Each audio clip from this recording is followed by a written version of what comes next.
राहत दी गई है, सब सस्ता किया गया है। इलेक्ट्रॉनिक कार को भी सस्ता किया गया है। लेदर जैकेट्स पर सरकार ने काफी हद तक रियायत देते हुए उन्हें सस्ता कर दिया है। साथ ही साथ सरकार ने अपना नया टैक्स स्लैब दे दिया है, जिसके तहत अब ये नया टैक्स स्लैब नए टैक्स बिल के तहत सामने आएगा, जिसके तहत अब कोई स्लैब नहीं होगा। स्लैब के वर्जन से आम जनता को निजात देते हुए नए प्रोसेस सामने आए हैं। बड़ी बात कि अब अगर आपकी तनख्वाह सालाना 10 से 12 लाख है तो भी आपको किसी तरह का टैक्स नहीं देना पड़ेगा। टैक्स स्लैब में बहुत बड़ा बदलाव निकलकर सामने आया, जिससे आम जनता को सीधी सीधी फायदे होते हुए नजर आएंगे। मेडिकल उपकरण सस्ते किए गए हैं। राज्यकोषीय घाटा जीडीपी का 4.4% संभावित रहने की बात सामने आई है। कस्टम रेट काफी हद तक कम किया जा रहा है। साथ ही साथ बड़ी बात, यहां पर नया बिल का जो स्लैब है, उस नया बिल जो है उसका स्लैब से कुछ लेना देना नहीं है। इंटरनेशनल ट्रेड को बेहतर बनाने के लिए भारत ट्रेड नेट का गठन किया जा रहा है। एमएसएमई को 10 से बढ़ाकर 20 करोड़ का लोन दिया जा रहा है। अगले हफ्ते नया इनकम टैक्स स्लैब आएगा, उसमें यह बात निकलकर सामने आएगी कि इंश्योरेंस में एफडीआई के तहत 100% मंजूरी दे दी गई है। आईआईटी के अंदर 6,500 से ज्यादा सीटें बढ़ाने की बात सामने आई है। आर्टिफिशियल इंटेलिजेंस को ध्यान में रखते हुए एक कौशल केंद्र स्थापित किया जाएगा, जिसके तहत सरकार की तरफ से 500 करोड़ का ऐलान किया गया है। 100 से ज्यादा पुराने प्रावधान हटाए जाएंगे। जो टैक्सेशन जो प्रोसेस है उसको आसान बनाने के लिए करदाताओं के लिए काफी हद तक सुधार की योजना निकलकर सामने आई है। भारतीय भाषाओं में किताबों को बदलने की प्रक्रिया सामने आई है। शहरी गरीबों की आय बढ़ाने की योजना पर सरकार ने फोकस किया है। मेडिकल कॉलेज में 75,000 से ज्यादा सीटें बढ़ानी जा रही हैं। सौर ऊर्जा यानी कि सोलर पावर और ईवी बैटरी पर सरकार का फोकस है। कपास किसानों के लिए 5 लाख तक की प्रोत्साहन राशि का ऐलान सरकार की तरफ से कर दिया गया। कपास मिशन प्रोडक्शन का ऐलान भी यहां पर कर दिया गया है। सस्ती दरों पर किसानों को 5 लाख तक का लोन दिया जा रहा है।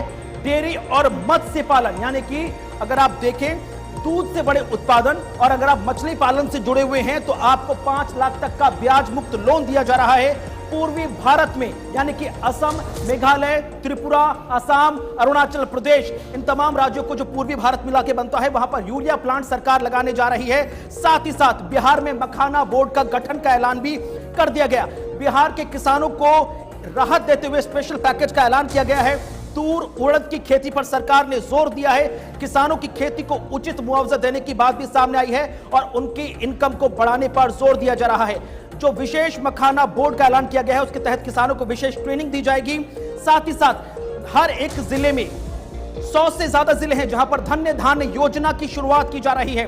साथ ही साथ एमएसएमई में को समर्थन दिया जा रहा है सरकार की तरफ से। आर्थिक गतिविधियों में इस बात को सुनिश्चित किया जा रहा है कि 70 से ज्यादा प्रतिशत महिलाओं की भागीदारी होगी। कराधान, विद्युत, शहरी विकास और एमएसएमई में इन्वेस्टमेंट पर सरकार का सबसे ज्यादा जोर है। तिलहन के क्षेत्र में भी सरकार का सबसे ज्यादा जोर दिया जा रहा है। ये तमाम महत्वपूर्ण बड़ी बातें जो एक एक करके सरकार की तरफ से सामने निकलकर सामने आई हैं, जो बता रही हैं कि किस तरह से सरकार ने बजट 2025-26 को और ज्यादा प्रैक्टिकल बनाते हुए तमाम चीजें इस वक्त आम जनता के सामने रख दी हैं। साथ ही साथ अगले 10 सालों में 120 नए उड़ान गंतव्य यानी कि जो फ्लाइट डेस्टिनेशन है उनको दिया जा रहा है। जल जीवन मिशन अब 2028 तक बढ़ा दिया गया है। अर्बन चैलेंज को ध्यान में रखते हुए यानी शहरी विकास को ध्यान में रखते हुए वहां पर 1 लाख करोड़ के फंड का ऐलान भी कर दिया गया है। बिहार और झारखंड की बात करें तो मिथिलांचल को विशेष ध्यान में रखते हुए मिथिलांचल में कोसी नहर परियोजना पर सरकार ने फोकस किया, जिसके तहत बिहार की कोसी, पूर्णिया, पटना और झारखंड का जो पूर्वांचल इलाका है उसको सीधा सीधा फायदा होता नजर आएगा। पटना में एक नए आईआईटी का विस्तार की बात सामने आई है। साथ ही साथ सरकार की तरफ से कहा गया है कि वो आने वाले वक्त में इस बात को सुनिश्चित कर दे कि किस तरह से भारत की जो अर्थव्यवस्था है उसको नई तेज गति पर ले जाते हुए 2047 के जो विकसित भारत के लक्ष्य को जमीन पर उतार दे। साथ ही साथ सरकार ने इस बात का भी ऐलान कर दिया कि ग्लोबल चैलेंजेस की वजह से हमारी जो जीडीपी 6.3 से 6.8 के बीच इस वक्त फ्लक्चुएट होती हुई नजर आ रही है। आने वाले वक्त में अगले 2 दशक तक कंसिस्टेंट तौर पर 8 का आंकड़ा छूती हुई नजर आए, जिसके तहत 2047 तक इंडिपेंडेंट नेशन का सपना हम सच कर पाएं और इकोनॉमी को 5वें पायदान से उठाकर 30वें पायदान पर रख पाएं। बिल्कुल कुणाल, सबसे बड़ी बात यह है कि किसानों की जहां तक बात आपने की है तो कुछ पॉइंट्स मैं ऐड ऑन करना चाहूँगा, क्योंकि बहुत सारे लोग शायद इसको तोहफे के तौर पर देख रहे हैं और बहुत सारे लोगों को इसमें कमियां भी नजर आएंगी। इसको थोड़ी देर आगे जाकर हम अपने मेहमानों के साथ जब बात करेंगे तो चीज़ों को एनालाइज करने की कोशिश भी करेंगे। लेकिन सबसे बड़ी बात यह है कि अगले 5 वर्षों में 50,000 सरकारी स्कूलों में अटल टिंकरिंग लैब बनाने का भी सरकार ने निर्णय लिया है, जिसका मतलब यह है कि 5 वर्षों का जो प्लान सरकार लेकर चल रही है उसमें न केवल एजुकेशन बल्कि स्किल डेवलपमेंट या स्किल एजुकेशन पर भी सरकार के अनुसार फोकस है। इसके अलावा आज के समय में टैक्स का सारा जो लेखा जोखा है वो कुणाल ने आपके सामने रखा है। लेकिन किसानों के लिए जहां तक बात है तो एक चीज कम से कम जो समझ में आई है कि किसानों के लिए जो क्रेडिट कार्ड किसान या केसीसी लोन जिसको आप कहते हैं उसमें बेहतरी की तरफ सरकार ने पहले से इशारा किया था। और कल जब हमने रिपोर्ट भी देखी थी, जब रिपोर्ट टेबल की गई तो इस चीज की तरफ इशारा किया गया था सरकार की तरफ से कि शायद यहां पर थोड़ी सी राहत हो सकती है। मिडिल क्लास जो एक्सपेक्ट कर रहा था इस बजट से, क्या वो मिला है? उम्मीदों का बजट है या कुछ कमियां नजर आएगी? जरा इसको भी समझने की कोशिश करेंगे। डेयरी और फिशरीज को सरकार ने टच करने की कोशिश, यानी हर सेक्टर की तरफ गए हैं। कृषि के क्षेत्र में सरकार का सबसे ज्यादा फोकस। और कुणाल, आप देखेंगे तो पिछले 2-3 वर्षों में जो दबाव सबसे ज्यादा सरकार पर रहा है वो किसानों की तरफ से। एक तरफ प्रदर्शन, दूसरी तरफ सहमति, बीच में समिति भी सरकार की गठित कमेटियों के साथ कंसर्न लगातार कांटेक्ट में रही। इसके बावजूद भी बहुत सारा ऐसा आप कह सकते हैं कि सेक्टर को टच करने की न करने के आरोप सरकार पर लगातार लग रहे थे। आज जब केसीसी या फिर 3 लाख से बढ़ाकर 5 लाख क्रेडिट कार्ड की जो लिमिट है वो बढ़ाई गई, शायद हमारी नजर में थोड़ा सा ये बेहतरी हो सकती है। फोकस सरकार का गरीबी पर भी गया है, उन क्षेत्रों पर सबसे ज्यादा काम जहां पर सबसे ज्यादा सेक्टर्स पर काम करने की जरूरत थी, युवा, किसान, नारी शक्ति, टैक्स, ऊर्जा और शहरी विकास पर सबसे ज्यादा फोकस गया है।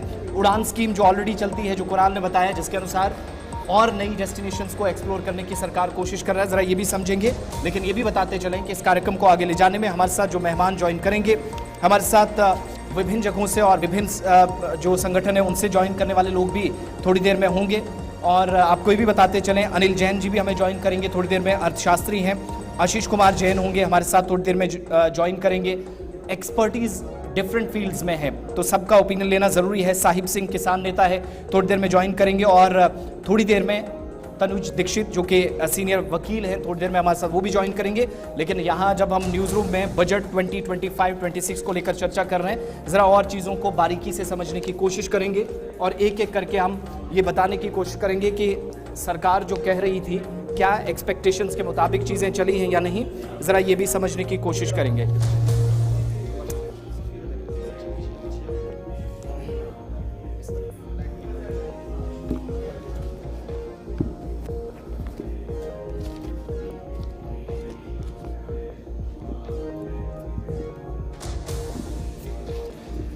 ठीक है, अपने मेहमानों की तरफ रुख करते हैं। सरकार ने अपना काम कर दिया है, लेकिन इसके बाद सहमति और असहमति वाली जो बात है, जो बीच का रास्ता कुछ एक जगहों पर कुछ सेक्टर्स को टच करके करने की कोशिश या निकालने का प्रयास हुआ है, उसको जरा समझने की कोशिश करेंगे। और जो मेहमान मेरे साथ हैं, जरा दाएं और बाएं देखेंगे, हमारे साथ खास न्यूज़ सेंटर से आपके साथ ज्वाइन करेंगे सुरजीत सिंह मनहास साहब हैं, जम्मू कश्मीर नेशनल कॉन्फ्रेंस से। आपका बहुत बहुत शुक्रिया, बहुत बहुत स्वागत आपका, हमारे साथ रहेंगे।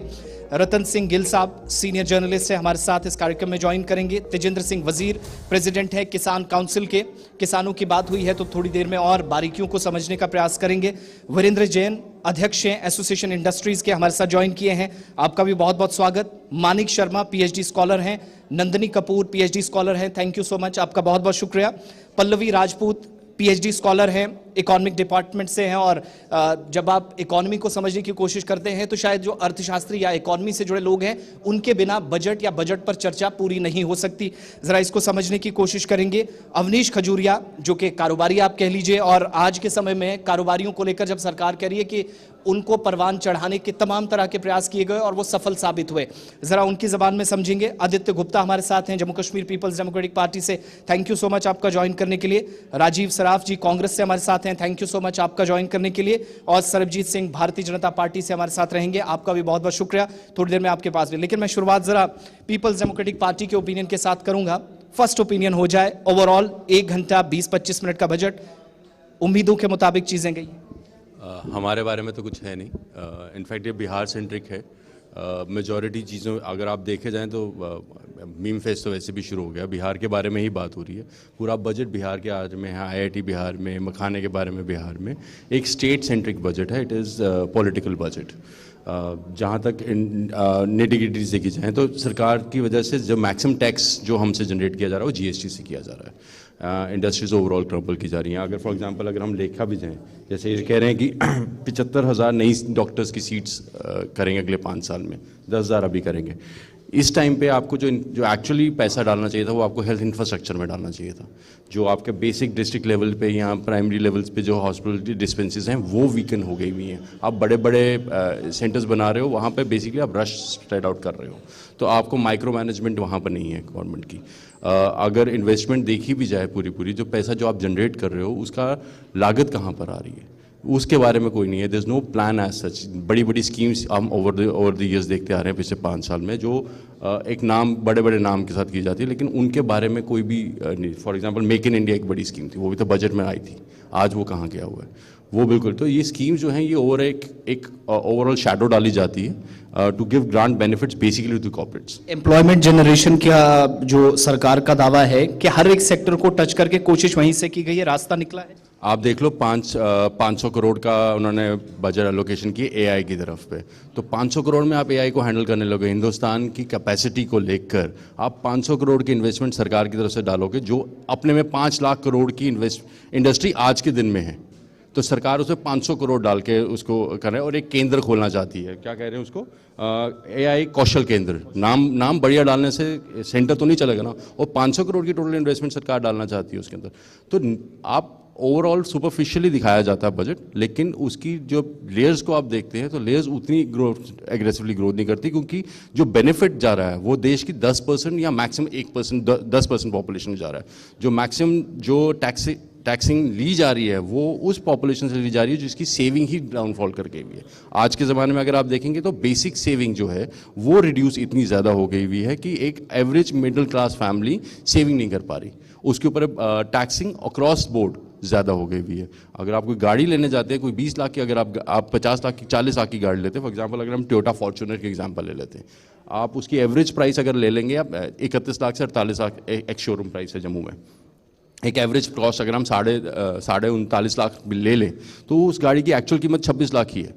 13.5 लाख तो टैक्स की शेप में जाता है, और जो कंपनी मैन्युफैक्चर करती है वो बेसिकली 40,000 ले रही है। तो सरकार जब इतना टैक्स ले रही है तो उसको री इन्वेस्ट करना गवर्नमेंट का, वो वाला पार्ट मिसिंग होता है, जिसकी वजह से बेसिकली इकोनॉमी क्रम्बल करती जाती है। ठीक है, आपके टेबल पे बाकी मेहमान भी एक ओपिनियन जरा आपका भी हो जाए, उसके बाद में पार्टी वाइज भी जरा डिस्कशन। देखिए जी, जो आज का बजट है, जो पूरा पॉलिटिकल बजट है, इसमें कोई व्यापारियों को कोई राहत नहीं मिली है। जो बिजनेसमैन, मैं ये कहना चाहता हूँ, जैसे हमारा जीएसटी था, जीएसटी पे इन्होंने बहुत ज़्यादा राहत देनी चाहिए थी, जिससे जीएसटी की स्लैब कम करनी चाहिए। जब ये कहते हैं कि वन नेशन वन टैक्स, फिर इनकम टैक्स भी लेते हैं, जीएसटी भी लेते हैं, एक जीएसटी को हटाना चाहिए था, जिससे व्यापारियों को कोई राहत मिलती। और व्यापारियों को नहीं, जो हमारे पास कस्टमर आता है, ये सारा बोझ उस पर है, जिससे महंगाई बढ़ रही है। इन्होंने इस पर कुछ सोचा ही नहीं है। कोई इनकम टैक्स की स्लैब कहते हैं, जब तक महंगाई पे ये चीज़ फोकस नहीं करेंगे उस वक्त तक व्यापारी खुश नहीं रखेगा, ना व्यापारियों को काम में भी गिरावट आएगी, और ग्राहक जो है उस पर भी बोझ है। इस पर जरूर सोचना चाहिए था। ठीक है, मैं बाकी मेहमानों के पास भी जाऊंगा। मिडिल क्लास को क्या मिला, जरा जो पत्रकार हैं उनकी भाषा में भी समझने की कोशिश एक एक करके करेंगे, क्योंकि बहुत सारे लोग इसको राहत और कुछ आफत ये टैग तो देंगे, लेकिन असल मायनों में ये समझना है कि क्या वाकई में जो कहा जा रहा था कि खाने पीने की चीज़ें शायद महंगी हों, कुछ चीज़ों पर टैक्सेस लगे, और अभी एक बिल तो आना है। ज़रा आपका ओपिनियन मैं ले लूँ, उसके बाद हम अगले हफ्ते वाले बिल पे जाएं। आपका सवाल क्या है अभी?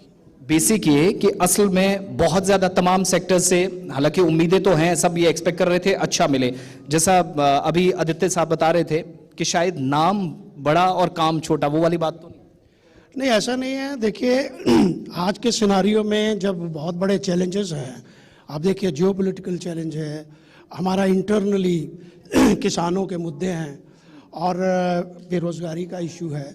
इन चैलेंजेस को एड्रेस करने की कोशिश तो सरकार करेगी और करती भी है। हर सरकार की कोशिश होती है कि वो आम आदमी की लाइफ को अच्छा करने के लिए एक अच्छा बैलेंस्ड और मजबूत और वायबल बजट लाए। इस बजट में जो मैं समझता हूँ कि जैसे इनकी स्टेटमेंट है कि हेल्थ सेक्टर पर रोज़गार का और एग्रीकल्चर में फोकस किया जाएगा, तो ये अच्छी बात है कि अगर किसानों की यानी जैसे किसान क्रेडिट कार्ड की लिमिट बढ़ा दी है, और किसान पल्स मिशन बनाया गया जो बहुत बड़ा, क्योंकि पल्सेस हमारा इतना बड़ा भारत देश है, उसमें भी हमें मजबूरी में जो कभी कृषि में कभी रोल मॉडल हुआ करता था, पल्सेस इंपोर्ट करता है, और कितना हमारा जो फॉरेन एक्सचेंज है पल्सेस में बाहर चला जाता था। अब इनको चाहे देर से ही जागृति आई है, इन्होंने पल्स मिशन बनाया, ये बड़ी अच्छी बात है। लेकिन सबसे बड़ी बात जो होती है कि मैं समझता हूँ कि घोषणाएं अपनी जगह हैं। मैं समझता हूँ एज ए जर्नलिस्ट कि आपकी जो भी पॉलिसीज, नीतिगत फैसले हैं, वो लोगों में जाकर आम जनता के पास उनके जीवन को कितना ऊपर उठाते हैं, ये इंपॉर्टेंट है। सबसे इशू होता है इम्प्लीमेंटेशन में, जैसे अभी इन्होंने कहा है एमएसएमई पर हम करेंगे, मजबूत करेंगे, उसमें मजबूती आई भी है। लेकिन अगर आप देखेंगे बड़े ध्यान से इस चीज़ को, तो एमएसएमई के बारे में घोषणा तो कर दी, लेकिन उनको लैंडिंग की प्रॉब्लम है। आप जाइए किसी बैंक से लोन लेके बताइए मुझे, क्योंकि आपके पास कैपिटल नहीं है। अब जो आप कहते हैं स्टार्टअप करिए, स्टार्टअप का बहुत यानी कि क्लेम, दावा पिछले 2-5 साल से किया जा रहा है, लेकिन मैंने जो ग्राउंड पर देखा है, बड़े सारे बच्चों ने जिन्होंने रोजगार के लिए अपना एंटरप्राइज खोलने के लिए कोशिश की, उनको वो एनवायरनमेंट, वो एम्बियंस नहीं मिला जो होना चाहिए। तो मैं ये मानता हूं कि आपको पहले स्ट्रक्चरल चेंजेस और माइंडसेट में चेंज लानी पड़ेगी। आपके जो हायरार्की है, ये सोच होनी चाहिए कि आपने वो जो रोजगार जो स्टार्टअप कर रहा है, जो एमएसएमई, वो कंट्रीब्यूट कर रहा है इस देश की इकोनॉमी को, आप उसके लिए चैरिटी नहीं कर रहे। तो बहुत सारे इश्यूज हैं, जैसे जीएसटी का इन्होंने जिक्र किया, हालांकि जीएसटी बजट का वो डोमेन में नहीं आएगी, वो तो जीएसटी काउंसिल का काम है, लेकिन रीस्ट्रक्चरिंग उसकी चाहिए। आप ठीक है, स्लैब आपका बड़ा है, उसकी कंप्लेंट हो सकती है कि आपका हाईएस्ट स्लैब 28% है। आपने खाने पीने वाली चीज़ों पर भी बहुत ज़्यादा टैक्स रखा है, वो छोड़ दीजिए। आपने सोशल सेक्टर में, हम अभी ये बात कर रहे थे, इंश्योरेंस सेक्टर है, मैं लाइफ इंश्योरेंस करवाता हूँ, हेल्थ इंश्योरेंस करवाता हूँ, आप उस पर 18% टैक्स ले रहे हो। ये तो इसका मतलब मेरे को जीने के हक पर आप टैक्स ले रहे हो। तो मैं समझता हूं कि इसको रियली आप आम आदमी के जीवन को सरल बनाने के लिए, अच्छा बनाने के लिए पॉलिसी वो होनी चाहिए। अगर आप घोषणाएं कर रहे हैं, आपका ये भी इंश्योर करना आपका काम है कि वो ग्राउंड लेवल पर इंप्लीमेंटेशन जो है वो सही और मजबूत हो। ठीक है सर, जरा आपके पास ये जो टैक्सेस वाली बात छिड़ी है, आम आदमी पर या आम नागरिकों की बात करें, टैक्सेस के बोझ से थोड़ी छूट देने की जो बात कही जा रही थी, वो आपको नजर आ रहा है जब बजट कंप्लीट हो चुका है? बजट तो कंप्लीट हो चुका है, टैक्स, इनकम टैक्स में छूट दी है, ये सैलरीड पर्सनस के लिए है। हमारी इनकम होगी तो हमें छूट का फ़ायदा है ना। हम ये सोच रहे थे कि इस बजट में गवर्नमेंट जम्मू कश्मीर की इंडस्ट्री के लिए स्पेशल पैकेज देगी। इन्होंने कहा कि हमारी एमएसएमई जो है क्षमता बढ़ रही है, लेकिन जम्मू कश्मीर की एमएसएमई की क्षमता तो दिन ब दिन घट रही है। आप ये देखिए, कोई भी सर्वे करवा लीजिए, डेली कोई ना कोई इंडस्ट्री जो है एमएसएमई सेक्टर में बंद हो रही है, किसी न किसी वजह से काम नहीं है। हम स्पेशल पैकेज चाह रहे थे, लेकिन हमें उम्मीद से बहुत उम्मीदें थी इस गवर्नमेंट से, इस बजट से, लेकिन हमारी उम्मीदें पूरी नहीं हुई। हमें स्पेशल पैकेज चाहिए था, हमें एक मदर इंडस्ट्री चाहिए जम्मू कश्मीर के लिए जो एंसिलराइजेशन क्रिएट करे, जिससे एम्प्लॉयमेंट बढ़ेगी। जम्मू कश्मीर में माइक्रो स्मॉल इंडस्ट्री जो है वो सेकंड बिगेस्ट एम्प्लॉयमेंट प्रोवाइडर है after the state, but Jammu Kashmir की इंडस्ट्री पे ऊपर ध्यान नहीं दिया जा रहा है बिल्कुल भी। इस वक्त जम्मू कश्मीर की इंडस्ट्री बड़ी पैथेटिक कंडीशन में है। इसको उबारने के लिए स्टेट गवर्नमेंट और सेंट्रल गवर्नमेंट दोनों की हमें मदद चाहिए, सपोर्ट चाहिए। विदाउट देयर सपोर्ट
कोशिश भी की हमारे चीफ मिनिस्टर साहब ने, लेकिन टोटली निराश हो गए।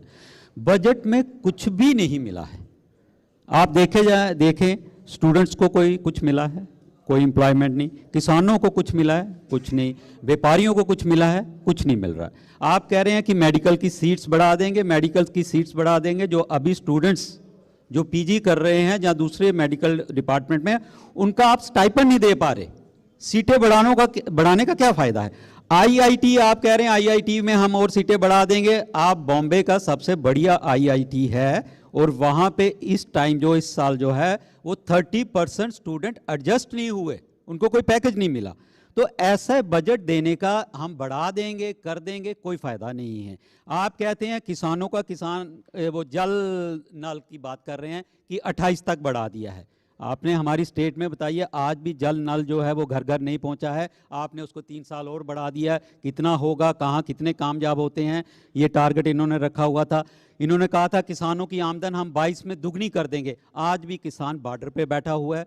तो देखा जाए इस बजट ने हमें निराश किया है। किसी के लिए कुछ नहीं है। एक थोड़ी सी सिल्वर लाइन जो हमें दिखाई देती है वो है जो इन्होंने मिडिल क्लास को वो इनकम टैक्स में कोई थोड़ा बहुत रिलीफ दिया है। अच्छा, आपके दाएं बाएं जो लोग बैठे हैं डिफरेंट फील्ड्स के हैं, डिफरेंट सेक्टर्स के हैं। अब आप जब खुद ही निराश नज़र आ रहे हैं, कल को एक बड़ी जिम्मेदारी आप पर है। जैसे एक तरफ से कहा गया कि अब स्टेट गवर्नमेंट को हम देखेंगे वो क्या करेगी।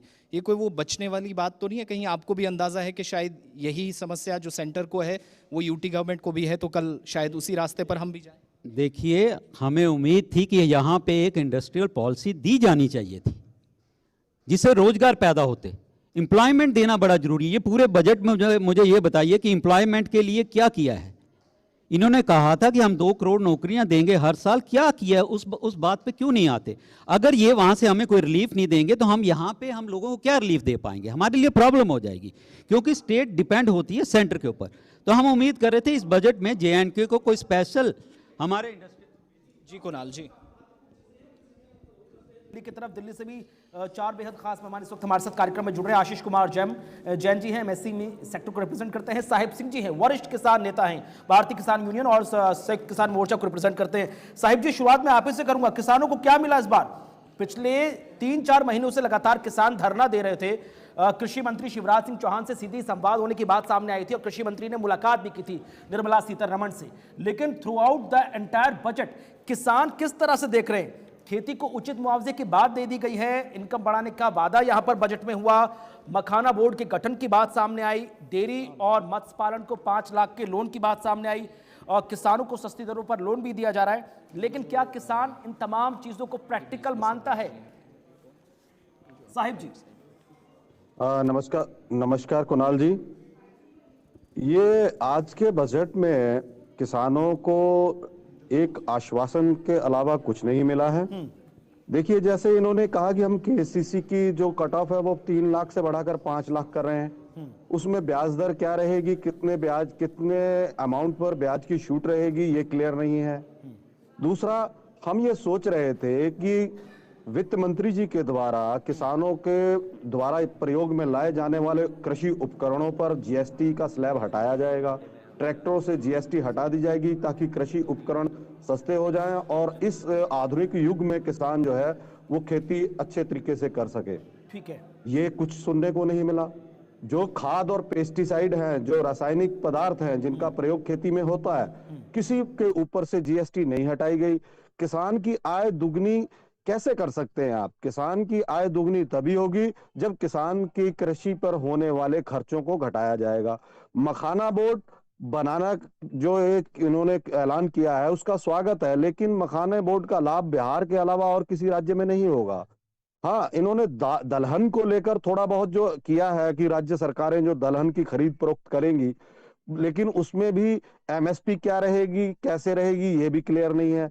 तो कुल मिलाकर आज का जो बजट भाषण था, ये लंबा बजट भाषण था जिसे हमारे देश की माननीय वित्त मंत्री जी ने लगभग 1.5 घंटे इंग्लिश में इसको पढ़ा है, उसमें कहीं भी किसानों को राहत जैसी कोई चीज समझ में हमें आई नहीं है।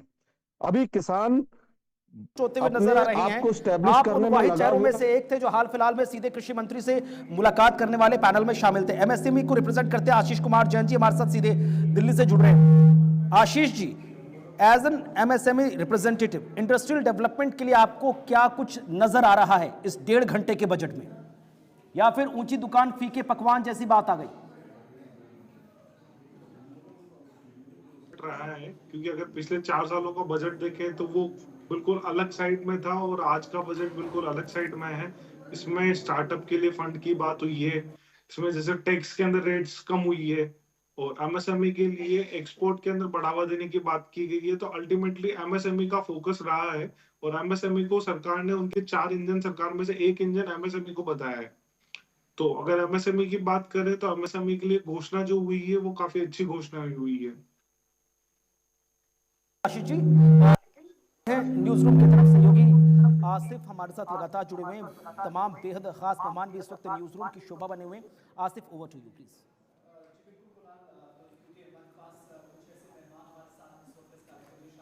डिफरेंट फील्ड से हैं और जब बजट पेश हो चुका है तो कुछ लोगों को ओपिनियन लिया, दोबारा उनके पास चलेंगे। लेकिन आप चूंकि किसान नेता से बात कर रहे थे, उनसे प्रश्न किया था, तो आप ही का क्वेश्चन मैं फॉरवर्ड कर रहा हूं। जरा तेजेंद्र सिंह वजीर जी अध्यक्ष हैं किसान काउंसिल के, किसानों के लिए सरकार की रणनीति, कहीं प्रदर्शन, कहीं पर मरहम लगाने का प्रयास, इन सब के बीच में आज जो अनाउंसमेंट्स हुई, क्या कहेंगे? First reaction. देखिए, वो जो अगर हम रियलिटी पे जाएं, आपकी जो आप एक बड़ी एक डिस्कशन में बैठे हैं, जिस चीज़ के लिए किसान हमारे धरना प्रदर्शन कर रहे हैं ना जी, वो है मिनिमम सपोर्ट प्राइस। हम चाहते हैं कि हम जो भी चीज़ प्रोड्यूस करें उसकी जो मिनिमम सपोर्ट प्राइस है वो हमें इंश्योर होनी चाहिए। उस चीज़ का हमें कोई इसमें जिक्र वास्ता इस बजट में मिला नहीं है, जिसके लिए दल्लेवाल साहब भी हमारे बैठे हैं मरण वर्त पे, बड़े सारे लोग आज बैठे हैं। वो एक हमारी एक छोटी सी अपील है कि हमें मिनिमम सपोर्ट प्राइस हमें इसमें मिलना चाहिए।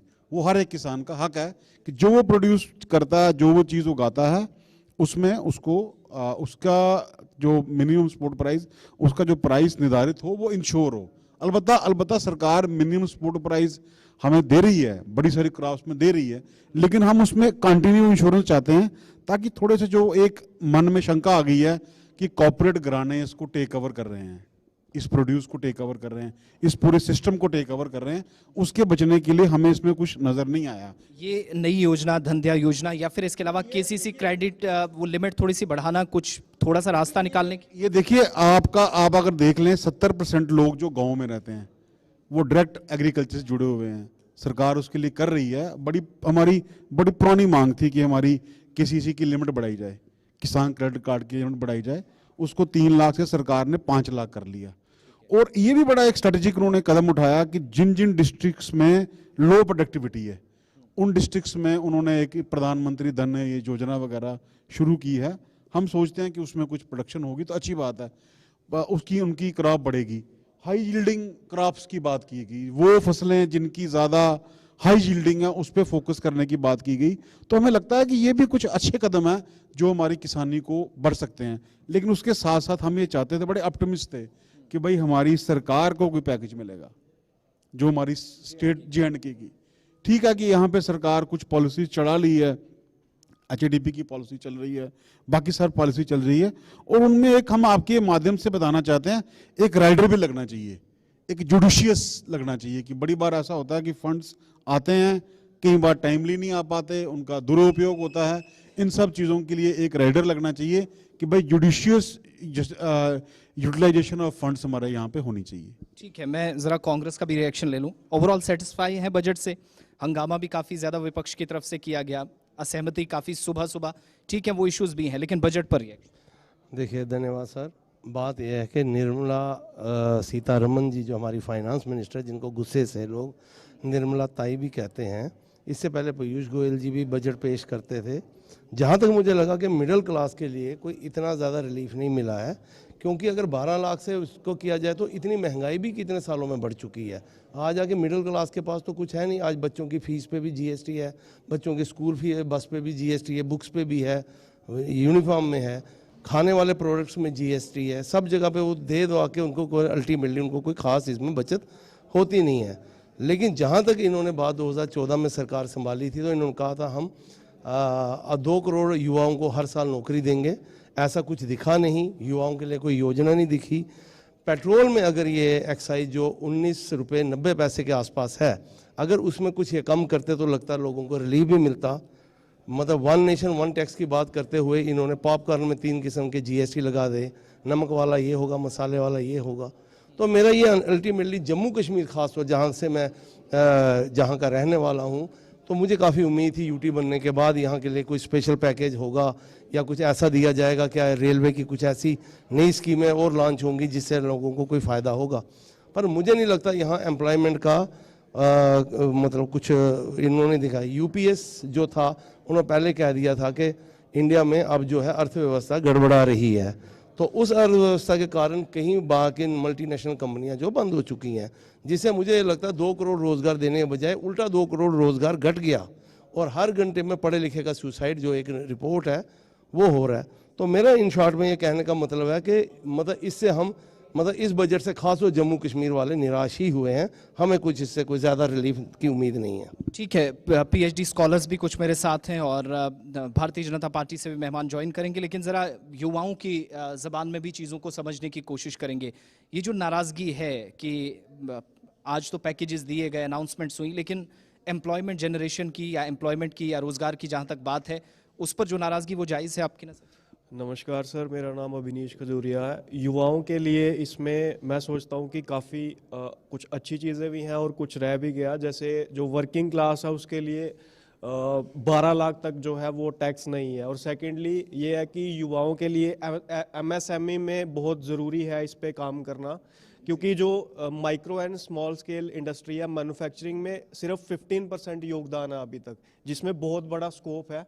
और मैं एक चीज़ का बोलना चाहूँगा कि सिर्फ जो कुछ बिग प्लेयर्स हैं उनको इंसेंटिव्स देके या उनको आप अगर मतलब वेलकम करेंगे, तो जो युवा है जो एक स्मॉल स्केल इंडस्ट्री या माइक्रो स्केल इंडस्ट्री स्टार्ट करता है उसको प्रोत्साहन देने की बहुत ज़रूरत है मुझे लगता है। तो उससे जो है वो काफ़ी अच्छा रहेगा। और दूसरी चीज़ मैं ये कहना चाहूँगा कि जैसे केसीसी कार्ड का 3 लाख से 5 लाख के लिए उसको बढ़ाया गया, वो एक बहुत वेलकमिंग स्टेप है। और तीसरी चीज़ मैं कहना चाहूँगा कि जो फ्रीबीज़ हैं, फ्रीबीज़ ना देके अगर गवर्नमेंट जो है वो एक सस्टेनेबिलिटी की तरफ मतलब ज़्यादा फोकस करे, तो मुझे लगता है वो ज़्यादा बेटर होगा यूथ के लिए भी। यूथ जो है वो ज़्यादा आएगा मतलब इसमें एमएसएमईज़ में, क्योंकि हम इंसेंटिव्स तो दे देते हैं, वो स्टार्टअप भी कर लेता है, लेकिन उसमें सस्टेनेबिलिटी कितनी है, मतलब जो स्टार्टअप हमने किया है, कितने स्टार्टअप्स खुल रहे हैं और उसको देखना है कि कितने आगे सस्टेन कर पा रहे हैं, कितने चल पा रहे हैं। तो मुझे लगता है उस पर भी काम होना चाहिए, उसमें भी कुछ बजट में होना चाहिए ताकि स्टार्टअप्स को आगे सस्टेन करने के लिए। जो गवर्नमेंट का दावा है कि पर्सन टू पर्सन पहुंचने की कोशिश हुई इन टर्म्स ऑफ इकोनॉमी, वो नजर आता है at the end of the day budget के बाद? कहीं हद तक आता है, लेकिन मुझे लगता है इसमें अभी काफ़ी और चीज़ें भी हो सकती थी। और मुझे लगता है कि जो किसान सम्मान निधि योजना है उसमें भी कुछ बढ़ोतरी हो सकती थी, क्योंकि वो सिर्फ 2000 रुपये के लगभग कुछ महीने के आसपास है, जिसमें एक डीएपी और खाद का अगर एक बैग हो तो वो उसमें आता है। तो मुझे लगता है या तो उसमें एक इजाफा होना चाहिए था, प्लस जो है सस्टेनेबिलिटी की तरफ मेरा फोकस है कि जब तक एक यूथ स्टार्टअप करता है, जब तक उसको लॉन्ग टर्म में सोच के हम उसको आगे नहीं बढ़ा पाएंगे, तो मुझे लगता है उसमें फिर यूथ आगे नहीं आएगा। ठीक है, कुछ और युवा साथी, युवा चेहरे और पीएचडी स्कॉलर्स की जहाँ तक बात है, मैंने शुरुआत में कहा था कि इनके बिना बजट को डिस्कस करना शायद बेमानी होगा। मैं ज़रा एक एक करके आपके पास ओवरऑल बजट को ज़रा अपनी भाषा में, आसान शब्दों में उस युवा को, उस भारतीय को समझाइएगा जो डायरेक्टली बड़ी उम्मीदों के साथ इस बजट की तरफ देख रहा है। देखिए सर, जब भी यूथ की बात आती है तो हमेशा जो पिन पॉइंट रहता है हमारी डिस्कशन का, वो रहते हैं 2 सेक्टर्स, एक एजुकेशन सेक्टर और दूसरा जॉब क्रिएशन। तो सर अब इसमें अब जो हमें आम कहा जाता है कि India is the country with the highest working age population, हमारे पास हाईएस्ट वर्किंग एज पॉपुलेशन है अगले कुछ 20-30 सालों तक, जिसको हम डेमोग्राफिक डिविडेंड कहते हैं, वो रहेगा। पर जब तक हम उस डेमोग्राफिक डिविडेंड को जॉब्स प्रोवाइड नहीं करेंगे, तब तक उस डेमोग्राफिक डिविडेंड का कुछ फ़ायदा नहीं है। और वो जॉब्स हम प्रोवाइड कर सकते हैं स्किल डेवलपमेंट प्रोग्राम से। अब हमारे पास स्किल डेवलपमेंट प्रोग्राम्स तो पहले भी काफ़ी चल रहे हैं, जैसे पीएम कौशल विकास योजना, और गवर्नमेंट ने अभी भी इसमें स्किल डेवलपमेंट प्रोग्राम्स की बात की है। पर कहीं ना कहीं जो दिक्कत आ रही है वो इसमें आ रही है स्किल डेफिसिट में। स्किल डेफिसिट ऐसा कि यूथ के पास जो स्किल्स हैं वो कहीं ना कहीं मिसमैच हो रही हैं जब हम हायरिंग इंटरव्यूज़ के लिए जाते हैं, जो आगे एम्प्लॉयर्स हैं उनके साथ। अब इसमें जो इम्पैक्ट है इन स्किल डेवलपमेंट प्रोग्राम्स का वो तो ही रहेगा कि जो इसकी भी जितने भी जब प्राइवेट सेक्टर एग्जिस्ट करेगा। और जब हम कहें अपनी स्टेट की बात, तो हमारी स्टेट में एज सच आप देखोगे जो प्राइवेट सेक्टर है उसकी कहीं प्रेजेंस है नहीं है। तो वी वर होपफुल कि जो ये बजट आएगा इसमें कहीं ना कहीं हमारी स्टेट के लिए कुछ स्पेशल पैकेज होगा, कहीं ना कहीं कुछ प्राइवेट सेक्टर के लिए इन्वेस्टमेंट होगी। तो वैसा तो कुछ हमें इस बजट में देखने को ये जो गवर्नमेंट और प्राइवेट सेक्टर में जॉब क्रिएशन की या एम्प्लॉयमेंट जनरेशन की बात होती है, वो जो गैप था उसको फिल करने में गवर्नमेंट कामयाब हुई या ये समझाने में सफल रही कि भाई साहब गवर्नमेंट में कम, प्राइवेट सेक्टर की तरफ ज़्यादा फोकस है? जी सर, स्किल डेवलपमेंट का जो ये गैप है कहीं ना कहीं ये गैप को गवर्नमेंट ने फिलअप किया है अपनी काफ़ी सारी योजनाओं के साथ, पर जो इसका इम्पैक्ट है वो कहीं ना कहीं जो बिग टेक्नो सिटीज़ हैं जैसे बैंगलोर, दिल्ली, वो वहीं तक सीमित रह गया है। वो ऑल ओवर जो स्टेट्स हैं उनमें यूनिफॉर्मिटी से नहीं हुआ है उसका इम्पैक्ट। तो बाकी मिलाकर मायूसी तो नहीं है सर, कुछ और जैसे पॉजिटिव नोट पे ये चीज़ें हैं कि गवर्नमेंट ने कुछ नए जी है सरकार से। आर्टिफिशियल इंटेलिजेंस एक ऐसा मुद्दा जिसको लेकर हाल फिलहाल में बीते दिन ही जो इकोनॉमिक सर्वे आया उसको लेकर सरकार थोड़ी सी चिंतित होती नजर आई कि आर्टिफिशियल इंटेलिजेंस बहुत अच्छी चीज है, भविष्य के लिए बहुत क्रांतिकारी है, लेकिन उसके दुष्परिणाम भी हो सकते हैं, लिहाजा उस पर थोड़ी सी लगाम कसी जानी चाहिए। अब आर्टिफिशियल इंटेलिजेंस को लेकर जो बात सामने आई है कि एआई एजुकेशन पर 300 करोड़ का अलग से स्लॉट रखा गया है पूरे बजट में, और एक संस्थान तो ऐसा तैयार किया जाएगा जिसके लिए 500 करोड़ का एक पूरा बजट एलोकेट किया गया है। So how you are looking after the entire AI concept? Sir, जो एआई कॉन्सेप्ट है, it's very good to see that the government is looking for the alternative sectors of employment. जैसे AI sector की बात कही गई budget में, tourism sector की बात कही गई, तो इसमें पॉजिटिव नोट पे जैसे कहा कि 500 करोड़ एलोकेट किए गए हैं एआई के 3 सेंटर्स के लिए। और सबसे जो अच्छी बात है कि जो एजुकेशन में एआई है उसको भी गवर्नमेंट प्रमोट करने की बात कर रही है। तो कहीं ना कहीं sir it's a positive step towards the innovation, towards creating the alternative job opportunities. ठीक है, हमारे साथ 2 और स्कॉलर्स हैं, महिलाएं हैं, और महिलाओं की बात करना इसलिए भी जरूरी क्योंकि वित्त मंत्री खुद महिला हैं, रिकॉर्ड बनाया है और 8वीं बार उन्होंने बजट पेश किया है। और सबसे बड़ी बात कि युवाओं के, गरीबों के जो मसले हैं या इश्यूज हैं उन पर जहां फोकस है, तो महिला सशक्तिकरण की भी बात की गई, विमेन एम्पावरमेंट की। पहला कमेंट जरा इसी पर लिया जाए इस बजट। सर, जैसे वीमेन एम्पावरमेंट के रिगार्डिंग एग्रीकल्चर सेक्टर में उन्होंने बोला कि वो इस बार फोकस करेंगे मार्जिनल वर्कर्स पे और फीमेल वर्कर्स पे भी, तो इट्स अ गुड थिंग। और जैसे इकोनॉमिक सर्वे में भी हमने देखा है कि female labour force participation rate बढ़ा है, even though it's less than male labour force participation rate, पर government is doing good job, but further government needs to focus on कि हमें स्किल डेवलपमेंट भी करनी है। जॉब्स के साथ अगर हम वीमेन एम्पावरमेंट करना चाहते हैं, we need to empower women by developing their skills, तो उससे जो है वीमेन एम्पावरमेंट बेटर हो सकती है। यानी कुल मिलाकर अब वो सेंटर्स वाला भी एक सिलसिला डिफरेंट सेक्टर्स को टच करते हुए हमने देखा है अलग अलग जगहों पर।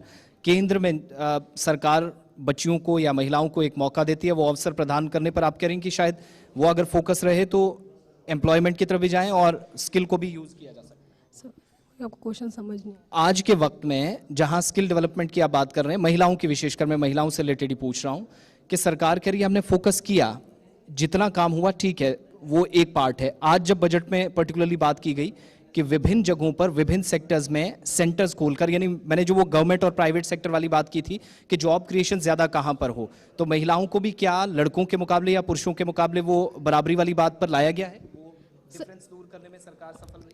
पॉलिसीज़ के रिगार्डिंग तो गवर्नमेंट पॉलिसीज़ बनाती है कि इक्वालिटी की जाए और इक्वल अपॉर्चुनिटीज़ दी जाए, पर अगर हम सोशल लेवल पे आए, सोसाइटी पे अगर हम देखें तो हमेशा फीमेल जो है वो पीछे रहती है। ड्रॉबैक्स तो रहते हैं। फैमिली में अगर हम देखें, अगर हम एजुकेशन में ही देखें, अगर हम स्कूल जाते हैं, कॉलेजेस जाते हैं, मेल्स और फीमेल्स, हम भाई बहन की ही बात करें, हम भी जाते हैं, पर हमेशा फीमेल्स पे ये बर्डन भी होता है कि उनको घर का भी तो काम करना है। घर जाके उनको ये भी बोला जाता है नहीं आप फीमेल हो, आपको काम भी करना है। वही मैं पूछ रहा था, वो जो गवर्नमेंट की एक रिस्पॉन्सिबिलिटी है, क्या वो फिक्स करने में और उसके बाद रिस्पॉन्सिबल बनाने में सफल रहे?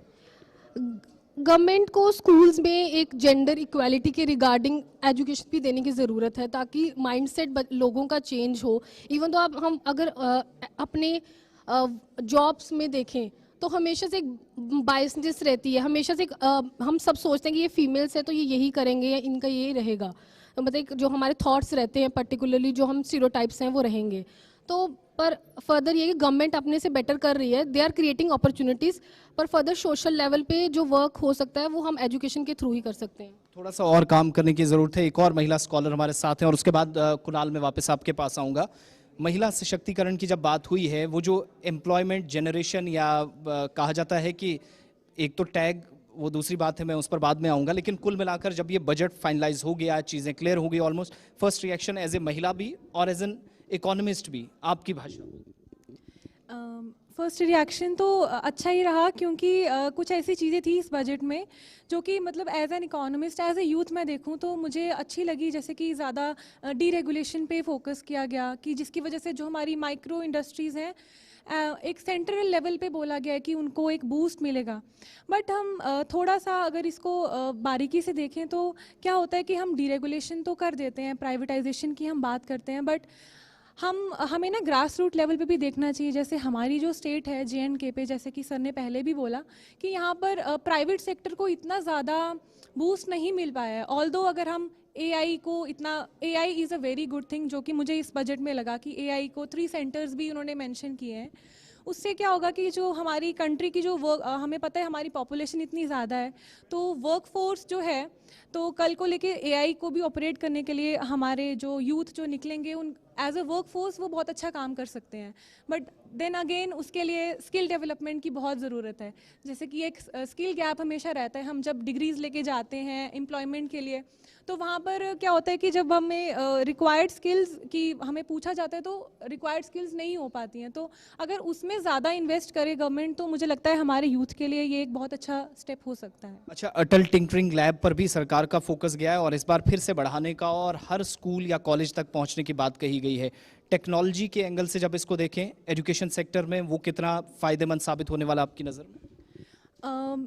टेक्नोलॉजी के अकॉर्डिंग ये एक अच्छा स्टेप है, क्योंकि क्या होता है कि जब स्कूल लेवल से ही आप बच्चों को इस चीज़ में ढालने की कोशिश करते हो, तो क्या होता है क्योंकि ग्रोथ उस हिसाब से होती है कि वो शुरू से ही एक उस लेवल से ही अपने आप को ट्रेन कर पाते हैं, या कि ताकि वो आगे जाके उनको प्रॉब्लम ना आए। तो मुझे लगता है ये एक अच्छी अपॉर्चुनिटी है। ठीक है कुणाल, मैं वापस आपके पास लौटूंगा और मेहमान भी हमारे साथ हैं, दोबारा उनके पास चलेंगे, लेकिन विभिन्न सेक्टर को एक जो अभी चूंकि फर्स्ट रिएक्शन आना भी शुरू हो गया है भारतीय जनता पार्टी के नेताओं की तरफ से, और थोड़ी देर में इस पर और ब्रीफिंग दी जाएगी न्यूज़ कॉन्फ्रेंस में, कि तमाम सेक्टर्स को टच करने की कोशिश की गई है। और हमारे साथ आदित्य गुप्ता साहब भी हैं, जो एक पार्टी से भी इनका ताल्लुक ज़रूर है, लेकिन इकोनॉमिस्ट की नज़र से मैं ज़रा आपसे ये समझना चाहूँगा, अगर आप भी कोई सवाल करना चाहें तो बीच में कर सकते हैं, लेकिन ओवरऑल इस बजट के आने के बाद एक सवाल बार बार पूछा जा रहा है और मैक्सिमम लोग जो आज आप सब चेहरों को देख रहे हैं पूछ रहे हैं कि मिडिल क्लास और वो जो सस्ता महंगा और आम शहरी को तो यही उम्मीद होती है कि शायद खाने पीने वाली चीज़ें और टैक्सेस कम वाली बात होगी। कुल मिलाकर अगर 100 बात की एक एनालाइज करें तो कैसे इकोनॉमिस्ट की नज़र से? पॉलिटिकल माइंडसेट तो आएगा ही आएगा उस बीच में। आई थिंक कि हिंदुस्तान एक ऐसे चरम पे जब 1.6% पॉपुलेशन ही जब इनकम टैक्स पे करती है, तो आप उसको हटा ही दो ना। जब आपकी प्रोग्रेसिव इनकम, इनकम टैक्स एक प्रोग्रेसिव टैक्स होता है, अगर प्रोग्रेसिव टैक्स के ऊपर आप स्लैब्स इतना बढ़ाते हुए जा रहे हो, दैट मीन्स कि इनकम को आप एक किस्म का प्रोटेक्ट करना चाहते हो, तो स्लैब्स को और फर्दर एनहांस कर दो। जब आपकी मैक्सिमम इनकम आई ही इनडायरेक्ट टैक्सेस से रही है या GST से आ रही है, तो अब you generate that money. In fact corporates के ऊपर टैक्सेशन बढ़नी चाहिए, और इनकम टैक्स जो है ऑन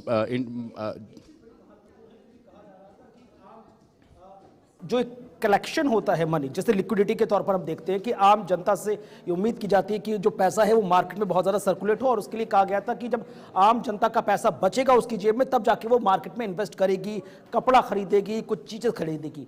और उसके लिए एक तरकीब निकाली गई कि भाई आप टैक्स स्लैब को थोड़ा सा बढ़ाएं ताकि लोगों के पे जेब में पैसा एट द एंड बच जाए। अब ये 1 लाख का थोड़ा सा दायरा जो बढ़ाया गया है, इससे आपको लगता है कि जो एक बहुत बड़ा क्वेश्चन मार्क था कि मार्केट में पैसों का फ्लो होगा, इसका ये सॉल्यूशन मान सकते हैं, या दिस इज नॉट इनफ, ये ऊंट के मुंह में जीरा जैसा है?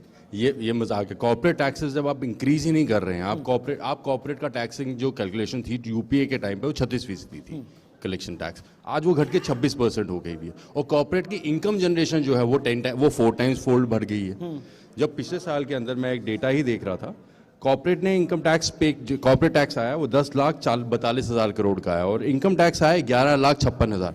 जो मिडिल क्लास है जिसकी income 5 lakh 6 lakh on an average जा रही है या 2.5 लाख की आप बेसिक स्लैब लेके चलो, मैं अपने आप को 10% पॉपुलेशन में मांगता हूँ क्योंकि मेरी इनकम जो है 12 लाख के आसपास आती है, लेकिन हम 10% हैं हिंदुस्तान की पॉपुलेशन।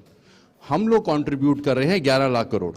कॉर्पोरेट जिसकी इनकम और जनरेशन जो आप बेसिकली आप जीडीपी का जो बड़ा बड़ा नारा लगाया जाता है, जिसके आप अडानी की इनकम डालते हो, जैसे अंबानी की इनकम डालते हो, उस इनकम में से कॉर्पोरेट टैक्स पे नहीं कर रहा। जब आप कॉर्पोरेट को इतना बेनिफिट दे रहे हो और उसकी टैक्स कलेक्शन कम आ रही है, तो मिडिल क्लास से आप एक्सपेक्ट कैसे कर सकते कि वो खरीदेगा?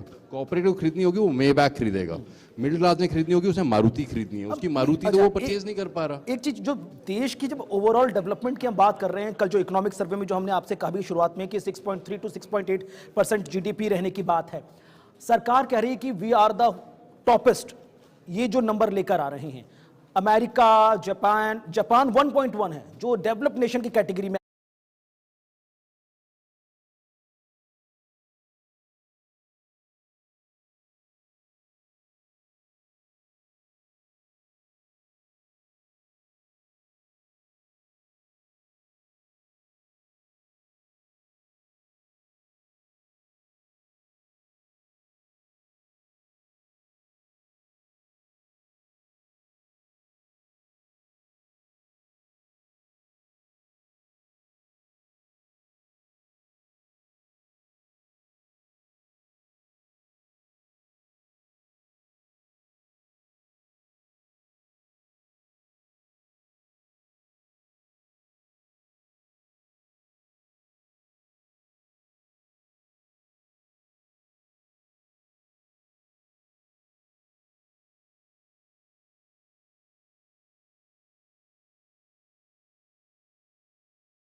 भी और हर बजट के बाद तकरीबन लगता है कि एक मखसूस या एक खास तबके को शायद फ़ायदा पहुंचता है। जब बात टैक्स की होती है, टैक्स सारे देते हैं लेकिन शायद प्रायोरिटीज़ कुछ लोग होते हैं, ये किस हद तक सही?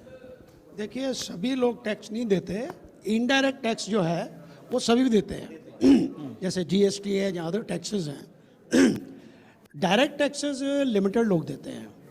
डायरेक्ट टैक्सेस में इनकम टैक्स है या वो आप कह लीजिए कैपिटल गेन टैक्स है या इस किस्म के छोटे मोटे टैक्स हैं जिनका इतना रेवेन्यू नहीं होता।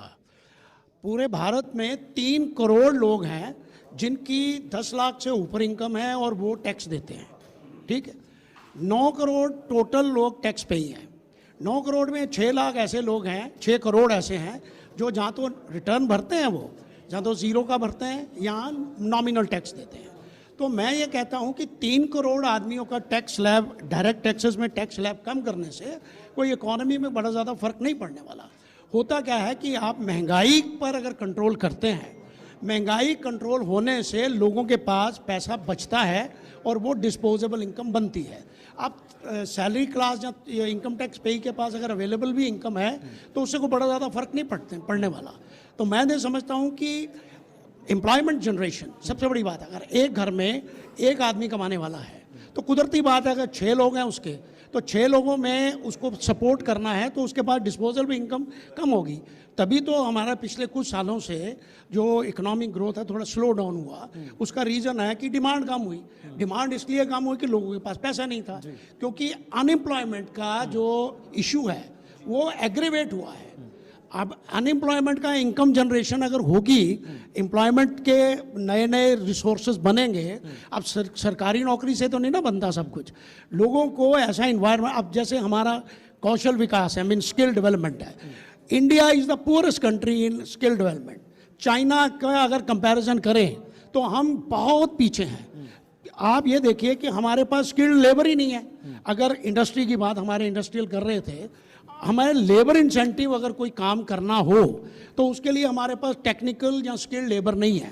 उसके लिए हमने कौशल विकास पर कितनी इन्वेस्टमेंट की? कोई इन्वेस्टमेंट नहीं है। हमारे आईआईटी जो आईटीआई हैं वो कितने हैं? अगर number of ITI her district में हैं, लेकिन आप देखिए उसको प्रमोट करने के लिए क्या किया गया? वहाँ ट्रेड कौन से हैं?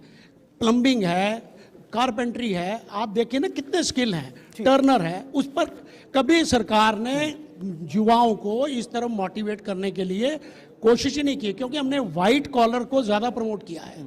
तो जो ये वर्किंग क्लास की तरफ जो रिस्पेक्टफुल नजर होनी चाहिए वो हमने लैक की है, उसका हमारा माइंडसेट बन गया है। और इसी को इकोनॉमिक सर्वे में कल भी रखा गया, जब कहा गया कि 2010 के मुकाबले 2024 तक चीन ने अपनी जो उत्पादन क्षमता है, या फिर आप जिसे आप बार बार कह रहे हैं कि वैश्विक मांग की आप अट्रैक्ट करें, उसे लगभग डबल कर लिया है और हमारा लगातार ग्राफ नीचे जा रहा है। मैं सर लौटूंगा आपके पास। कुछ बेहद खास मेहमान दिल्ली से भी हमारे साथ जुड़े हुए हैं, एक एक करके सबको टीवी स्क्रीन पर लाया जाए। अनिल जैन जी अर्थशास्त्री के तौर पर हमारे साथ जुड़ रहे हैं, आशीष कुमार जैन एमएसएमई को रिप्रेजेंट कर रहे हैं, साहिब सिंह किसान नेता हमारे साथ जुड़ रहे हैं, साथ ही साथ राजनीतिक विश्लेषक अधिवक्ता तनु दीक्षित भी हमारे साथ जुड़ रहे हैं। सबको एक एक करके स्क्रीन पर लाएं।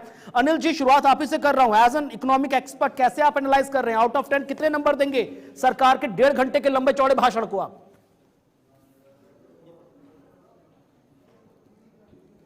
देखा था उस जो पढ़ा होगा, देखा आपने, तो उसमें जो सरकार की चिंता स्पष्ट थी। 8% का ग्रोथ वो चाह रहे थे और अभी 6% की ग्रोथ आ रही है। तो इसको पूरा करने के लिए बहुत कुछ करना था। मुझे लगा है कि आम जनता को खुश करने के लिए तो किया गया है, पर जो एक्चुअली होना चाहिए था इकोनॉमी पॉइंट ऑफ व्यू से, उतना नहीं हो पाया है। काफी कुछ कमी रह गई है।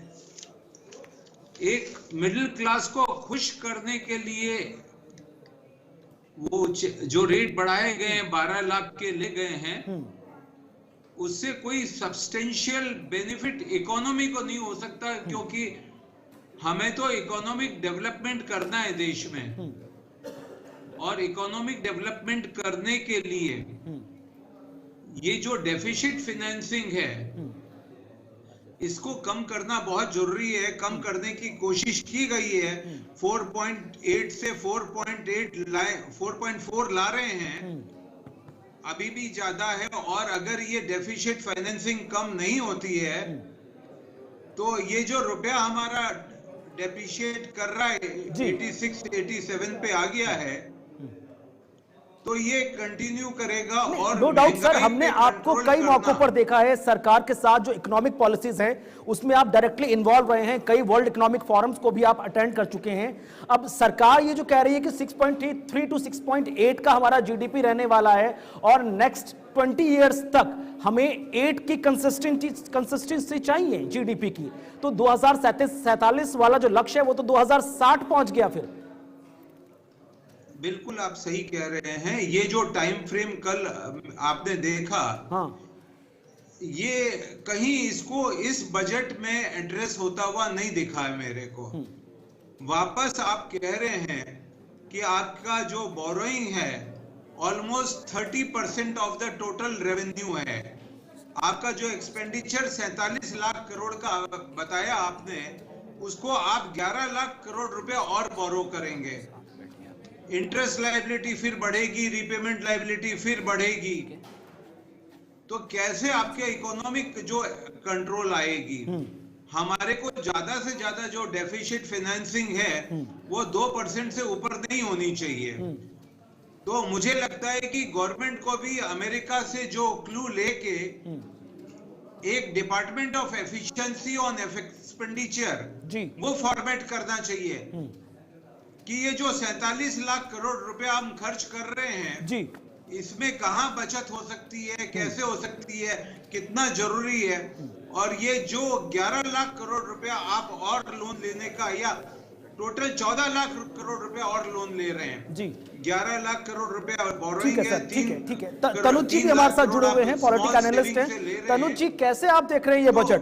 सरकार ने बड़ी बड़ी बातें तो पहले कई चीजें हमने इकोनॉमिक सर्वे में भी देखी, लेकिन उस हिसाब से कुछ ऐसा नजर नहीं आया। आम आदमी तो अभी भी यही ढूंढ रहा है कि मुझे क्या मिला। मोबाइल फोन साल में एक बार, 2 साल में एक बार ले लिया जाएगा। आप ये बताइए कि आपने खाने पीने की चीजों को कितना सस्ता किया? आप ये बताइए आपने आने जाने की चीजों के ट्रांसपोर्टेशन के हिसाब से क्या कुछ किया? आपने ऐसा क्या कर दिया कि सुबह से शाम तक मेरी थाली में रोटी के अलावा 2 टाइप की सब्जी बचेगी या नहीं बचेगी?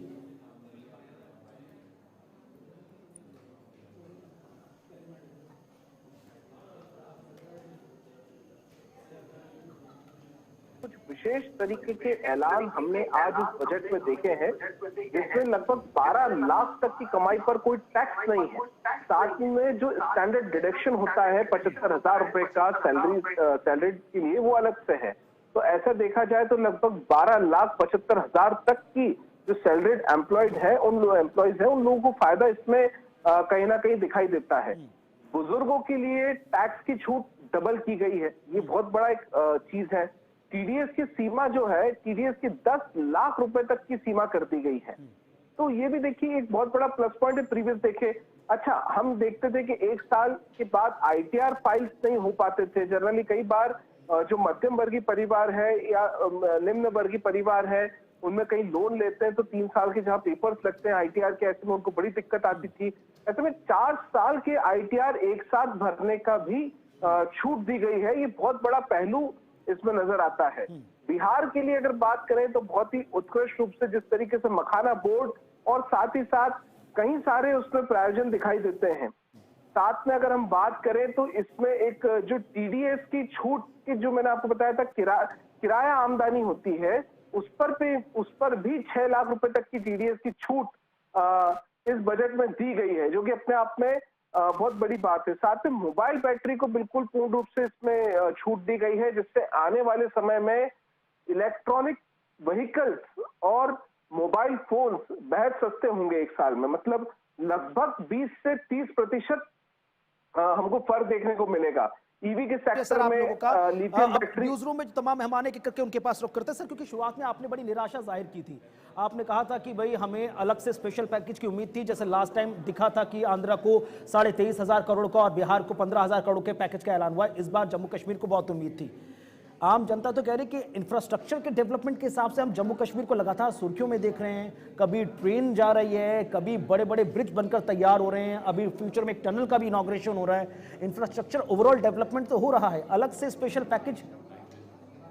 देखिए जनाब, ये शब्दों की जादूगिरी है, शब्दों की हेराफेरी कह लीजिए, जादूगरी कह लीजिए। बहुत विकास हो रहा है, क्या मेरे स्टेट के लोगों को एम्प्लॉयमेंट जनरेट हो रही है, हमें ये देखना है। ये जो बजट है, आप जो जिस बजट की बात कर रहे हैं यहाँ पे, शब्दों की जादूगरी मत करिए ना, जीडीपी मत दिखाइए हमें। बताइए यहाँ पे क्या 80 करोड़ लोगों को हम फ्री का राशन नहीं दे रहे? तो आपको पता लग रहा है कि पर कैपिटा इनकम कितनी डाउन होगी। जो गृहिणी है हमारी, उनकी थाली जो है उसमें से क्या चीज जा रही है, ये हम देख रहे हैं या नहीं? हमारे जो नौजवान हैं, क्या उनको रोजगार मिल रहा है या नहीं? हमारे किसान सड़कों पे हैं आज ही। क्या मिला इस बजट में उनको? आज कोई रिलीफ दे देते ताकि वो उन सड़कों से उठ जाते। पिछले 1 साल से बैठे हुए हैं और 60 दिन से एक उनका नेता भूख हड़ताल पे बैठा हुआ है। कब उनकी मृत्यु हो जाए, क्या हो जाए, ये सरकार ने कुछ नहीं सोचा। IIT आप खोलते हैं, आप खोलिए, मेडिकल की सीटें आप बढ़ाते हैं, आप बढ़ाइए, लेकिन जो लोगों ने जिन्होंने कर लिया उनको पहले रोजगार तो दीजिए ना। आप कहते हैं हम उड़ान के लिए 120 जो है और वो जहाज स्टार्ट करेंगे। इस टाइम आपने जम्मू से दिल्ली जाना हो ना जनाब, तो आपका 8-10 हज़ार रुपया किराया का लगता है, उसके ऊपर कोई रिलीफ नहीं मिल रहा। आपने अयोध्या इस टाइम जाइए, 20-21 हज़ार रुपया दिल्ली से अयोध्या का किराया है। आप ये उड़ान शुरू करके क्या करना चाहते हैं? क्या किसी पर्टिकुलर आदमी को फायदा देना चाहते हैं, जहां आम जनता को फायदा देते हैं? आम जनता को फायदा मिलना चाहिए। हमें स्टेट में मिला क्या? हमें उम्मीद थी कि स्टेट में ये हमें कोई बजट देंगे, इंडस्ट्रियल पॉलिसी आएगी और जो आगे हम बजट पेश करने वाले हैं उसमें अपने लोगों को, युवा लोगों को कोई रोजगार देंगे, कोई रिलीफ देंगे। हमें मिला क्या? हमें कुछ नहीं मिला। ठीक है। किसान वर्ग की भी बात कर लेते हैं। किसान नेता हमारे साथ हैं। सर, पिछले कई दिनों से 13 मांगों को लेकर लगातार हम प्रोटेस्ट देख रहे थे। डल्लेवाल जी लगातार काफी हद तक बीमार भी हमने देखे। उसके बावजूद सरकार ने छोटी छोटी बहुत सारी चीजें दी हैं, लेकिन वो जो 13 मांगे थी उनका एक रिजल्ट हमें नजर नहीं आ रहा। तो आने वाले वक्त में क्या तैयारी की जा रही है किसानों के तरफ से, या किसान किस तरह की मनोदिशा से गुजर रहा है? अभी भी उसको जो इमीडिएट रिलीफ की जो जरूरत थी वो नहीं मिल पाई। देखिए, आप देख ही रहे हैं कि पूरे पंजाब में ये चल रहा है सिस्टम कि वहाँ पे किसान धरने में बैठे हुए हैं। तमिलनाडु से भी कुछ किसानों ने इसके बारे में बात की है कि वो भी इसके साथ जुड़ेंगे। देखिए, जहाँ तक ये बात है कि 70% हमारा जो 13 मांगों की आप बात करते हो, लेकिन 70% जो हमारी किसान रूरल एरिया में लोग रहते हैं उनकी एक ही बिना मांग है।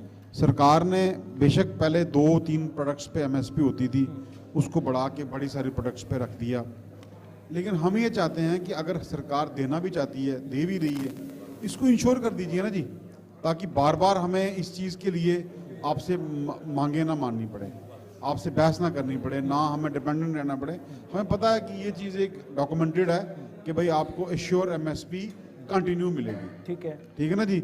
और ठीक है कि इस बजट में अगर सरकार ने कुछ चीज़ें की हैं, हम उनका वेलकम करते हैं कि भाई ठीक है, उन्होंने 3 से 5 लाख रुपए कर दी है, इनकम को बढ़ा दिया है, हाई यील्डिंग सीट पे बात की गई है, एक्सपोर्ट ओरिएंटेड की गई है बात। लेकिन एक बड़ी घृणा मांग है, वो हमारा स्टेट पॉलिसी में भी एड्रेस नहीं हुई।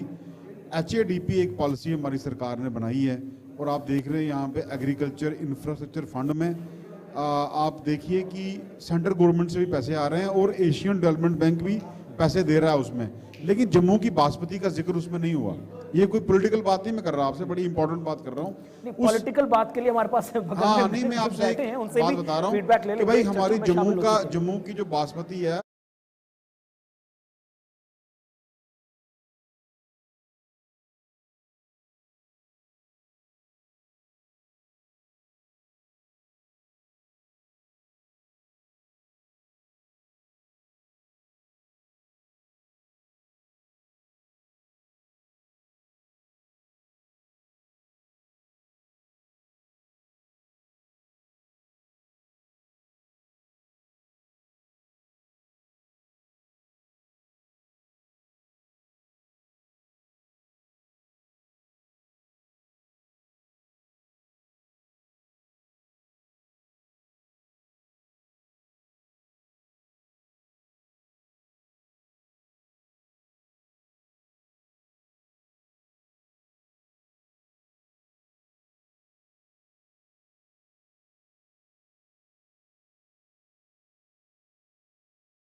तो ओवरऑल एक हम नटशल में बात करें आज के इस बजट की, या जो जिस तरीके से परिस्थितियों को पेश किया गया है, और आर्थिकी का जो सर्वे कल जैसे होता है हर बजट से पहले, उसको भी जब आप गहनता से देखते हैं तो कुछ चीज़ें बड़ी साफ नज़र आती हैं। मसलन आप यकीन कर पाएंगे कि जो 2017-18 में हमारे यहाँ पे बेरोजगारी की दर 6.3% के आसपास थी, उसे ये सर्वे जो है वो 3.6 के आसपास बता रहा है। मतलब एक ऐसा व्यक्ति जो बहुत ज़्यादा जानकारी या समझ नहीं रखता, वो भी ये बड़े अच्छे से समझ सकता है कि आज ये देश बेरोजगारी की आग में कैसे झुलस रहा है। बावजूद उसके इनके आंकड़े किस तरीके से पेश होते हैं, उसके पीछे का डाटा कलेक्शन कैसे होता है, ये एक बहुत बड़ा सवाल है। दूसरी तरफ आप इसमें देखिए, इसमें जैसे जीडीपी ग्रोथ को ये खुद बता रहे हैं, इनके जो चीफ इकोनॉमिक ऑफिसर हैं वो बता रहे हैं कि जीडीपी ग्रोथ और वेजेस रेट जो है वो कहीं उनकी तुलना जो है वो बराबरी से नहीं हो रही। तो ये अपने आप में इस बात की चुगली कर रहा है कि परिस्थितियां जो है, वास्तु स्थिति जो है जमीन पर क्या है। तीसरी सबसे अहम तरीन बात मैं आपको बताना चाहता हूं, मसलन अगर आप 2014 से 2024 तक का पूरा कार्यकाल इस सरकार का देखें तो कम से कम 15 से 20 ऐसे ग्लोबल सर्वेस जो है अब तक प्रकाश में आए हैं, जिनमें सरकार ने ना केवल उनको सिरे से नकारा है बल्कि डाटा हेरफेर की भी जबरदस्त जो है वो जबरन कोशिश की गई है। मतलब यूएन तक को अप्रोच किया गया है कि आप वो डाटा नहीं लीजिए। उदाहरण के तौर पे आप इसे एक बात से मैं समझाना चाहूंगा, मसलन आपने ये देखा होगा कि आज जो आर्थिक असमानता है ये ब्रिटिश रूल में भी नहीं थी। This is what which had been stated by the international agencies, जो बड़ा comprehensively सर्वे करती हैं। अब देखिए यहाँ का जो एक इनका विभाग है वो अप्रोच करता है उस एजेंसी को और कहता है कि जनाब आप उस आंकड़े को छोड़ दीजिए जो आप ले रहे हैं, आपको हम नया आंकड़ा देते हैं और उसमें जो 80 करोड़ या 82 करोड़ लोगों को फ्री में राशन दिया जा रहा है वो पर कैपिटा कंजम्पशन में मतलब इस्तेमाल करके ये देने की बात करते हैं। तो आप इससे अंदाजा लगा सकते हैं कि जब आप डाटा के अनुरूप अपने परफॉर्मेंस को नहीं कर पाते तो आपकी कोशिश होती है कि डाटा बदल दीजिए, बजाय इसके कि आप परिस्थितियों पे गौर करें, सीरियसली अपनी जहां पर कमी पेशियां उनको माने और ये समझें कि आज जो आर्थिक असमानता है वो कहां चली गई। एक तरफ आपने कॉर्पोरेट का टैक्स जो है वो 8% जो है वो कम कर दिया, जबकि उनका जो प्रॉफिट रेट आप देखेंगे पिछले 4 से 5 सालों में वो कई हजार करोड़ में जा रहा है। दूसरी तरफ आपने जो योजनाएं जिसको आप अक्सर कहते हैं कहीं आपने लाडली बहन है कहीं लाडली भाई है, वो योजनाएं दी हैं, सब्सिडी का दर मैं यहाँ पे देख के बता सकता हूँ आपको, वो एकाएक बढ़ा है, उसमें जो इजाफा हुआ है जो सब्सिडी का जो दर बढ़ा है या फिर जो तमाम तरह की योजनाएं हैं उसके लिए तो फिर तमाम राजनीतिक दल एक ही कटघरे में रहेंगे। सर बहुत देर से सुन रहे हैं एज एन पॉलिटिकल एनालिस्ट, जो तमाम जो कमियां गिनाते हुए नजर आए आर्थिक असमानता को लेकर, उस पर सरकार किस हद तक काम कर सकती है और सरकार ने जो तमाम सॉल्यूशंस लाए हैं इकोनॉमिक डिसबैलेंस को क्योर करने के लिए, क्या आप उससे संतुष्ट हैं? देखिए हमारे समाज में दो से तीन वर्ग हैं। एक तो पसमानदा इलाका, पसमानदा लोग हैं, उनको पॉवर्टी एलिवेशन प्रोग्राम के साथ थोड़ा उनके जीवन स्तर को ऊंचा किया जा सकता है।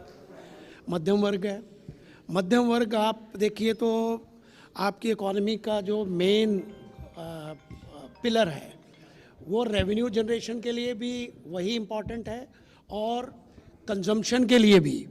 जो आपकी डिमांड जो है, डिमांड मार्केट में जो है वो मध्यम वर्ग ही बढ़ाता है या कम होता है। और एक एलीट ग्रुप है, तो हम जो ना बराबरी है उसको कम करने के लिए सरकार के ऐसे प्रोग्राम चल भी रहे हैं जो पॉवर्टी एलिवेशन के हैं। जैसे गरीब तबके को बहुत सारी स्कीम्स हैं, हाउसिंग की, इलाज की, एक्स ग्रेशिया की, और किसानों को जो राहत मिलती है हर साल जो किसान निधि के तौर पर, ये इसी किस्म के प्रोग्राम है जिससे ये कोशिश सरकार करती है कि जो गैप है वो थोड़ा कम हो। लेकिन जो सही मायनों में अगर लॉन्ग टर्म सस्टेनेबल एफर्ट्स उठाने हैं तो उसके लिए सबसे इम्पॉर्टेंट चीज़ है कि लेबर इंसेंटिव प्रोग्राम बनाए जाएं। जैसे हम कैपेक्स की बात आम करते हैं, कैपेक्स बिल्कुल, तो कैपिटल एक्सपेंडिचर आप कर रहे हैं, बड़े बड़े प्रोजेक्ट्स में लगा रहे हैं पैसे, लेकिन वहाँ देखा जाए तो मोस्टली ऑटोमेशन है। अगर आप बड़े बड़े रोड बना रहे हैं या बड़ी बड़ी सुरंगें बना रहे हैं तो ठीक है, एम्प्लॉयमेंट एक हद तक वहाँ पर है, लेकिन वो मोस्टली ऑटोमेशन में है। जो स्टेट्स में काम होते हैं, रूरल एरियाज़ में काम होते हैं, उनमें छोटे प्रोजेक्ट्स होते हैं, वहाँ लेबर लगाई जाती है। तो ऐसे प्रोग्राम होने चाहिए। जैसे सरकार ने मनरेगा पर पहले अच्छा प्रोग्राम होता था, अब उस पर अपना इतना जोर नहीं है। अब मनरेगा एक अश्योर्ड एम्प्लॉयमेंट लोगों को रूरल एरिया में कुछ डेज की man power man days provide करता था, उससे लोगों की इनकम बढ़ती थी। अब मेरा सिर्फ सरकार से ये इल्तिजा है कि आप जो भी प्रोग्राम बनाएं उसको लेबर इंसेंटिव जो इंडस्ट्री है, जैसे हेल्थ है, शिक्षा है, एग्रीकल्चर है, वहां अगर आपका फोकस ज्यादा रहेगा तो ज्यादा लोगों को एम्प्लॉयमेंट मिलेगी और छोटे तबके को एम्प्लॉयमेंट मिलेगी। अगर छोटे तबके को रोजगार मिलता है तो कुदरती बात है उसकी इनकम बढ़ेगी, और जब इनकम बढ़ेगी तो उसकी जो पॉवर्टी की जो लाइन है वो ऊपर उठेगा।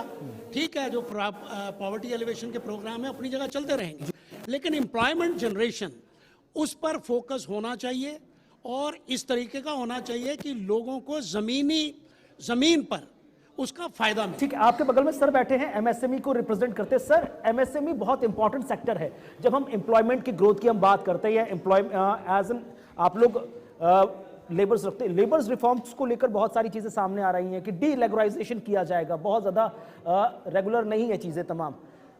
ये जो चीजें निकलकर सामने आ रही हैं, जो सरकार कह रही है वो, और आपको जो दिक्कतें आ रही हैं वो, वहां पर जो एक कोल्ड ब्रिज है जो सुलझ नहीं रहा, उस पर आप क्या कहेंगे? या सरकार कुछ और मानकर चल रही है, आप लोग कुछ और असली तस्वीर दिखाना चाहते हैं जिस पर सरकार का फोकस नहीं है? रेगुलराइजेशन जो है, हम चाहते हैं कि रेगुलराइजेशन नहीं हो, गवर्नमेंट की तरफ से फैसिलिटेशन हो जी। जितनी आप रेगुलेट करेंगे उतना ही अफसरशाही बढ़ेगी। ठीक है, अफसरशाही को कम करने के लिए और लेबर को और एम्प्लॉयर को और एम्प्लॉय को दोनों को सहूलियत देने के लिए गवर्नमेंट को फैसिलिटेशन प्रोग्राम बनाना चाहिए, रेगुलेशन नहीं। Government should act as facilitator. और जहां तक बात है माइक्रो स्मॉल इंडस्ट्री की, वहां लेबर ही अब कम हो रही है। क्यों कम हो रही है? क्योंकि मैं पहले भी कहा कि इंडस्ट्री इस वक्त जम्मू कश्मीर में स्लो डाउन पे है बहुत ज़्यादा, due to non availability of package of incentives. एक बार हमारे एक मंत्री आए थे काफ़ी देर पहले दिल्ली से, काफ़ी, मैं 25-30 साल पुरानी बात करता हूँ, मुझे नाम याद नहीं, शायद मनु भाई शाह थे। उन्होंने उस वक्त ये एक बात कही थी कि जम्मू कश्मीर की इंडस्ट्री अगर चलानी है तो इस वक्त उसको हर वक्त इंसेंटिव चाहिए।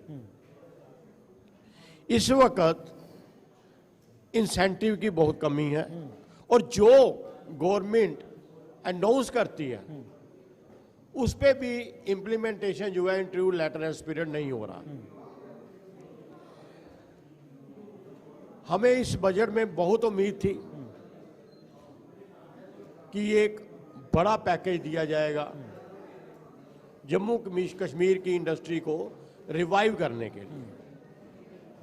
हमने बहुत अप्रोच किया है गवर्नमेंट को, स्टेट गवर्नमेंट को भी, सेंट्रल गवर्नमेंट को भी, कि भाई जम्मू कश्मीर की इंडस्ट्री को रिवाइव किया जाए। यहाँ एंटरप्रेन्योर है, यहाँ इंडस्ट्रिस्ट कोई नहीं है। एक बात नोट करने वाली बात है कि जम्मू कश्मीर में इंडस्ट्रियलिस्ट कोई नहीं है, वो सारे एंटरप्रेन्योर हैं। और एंटरप्रेन्योरशिप जो है वो उनकी डोल ड्रम्स में है।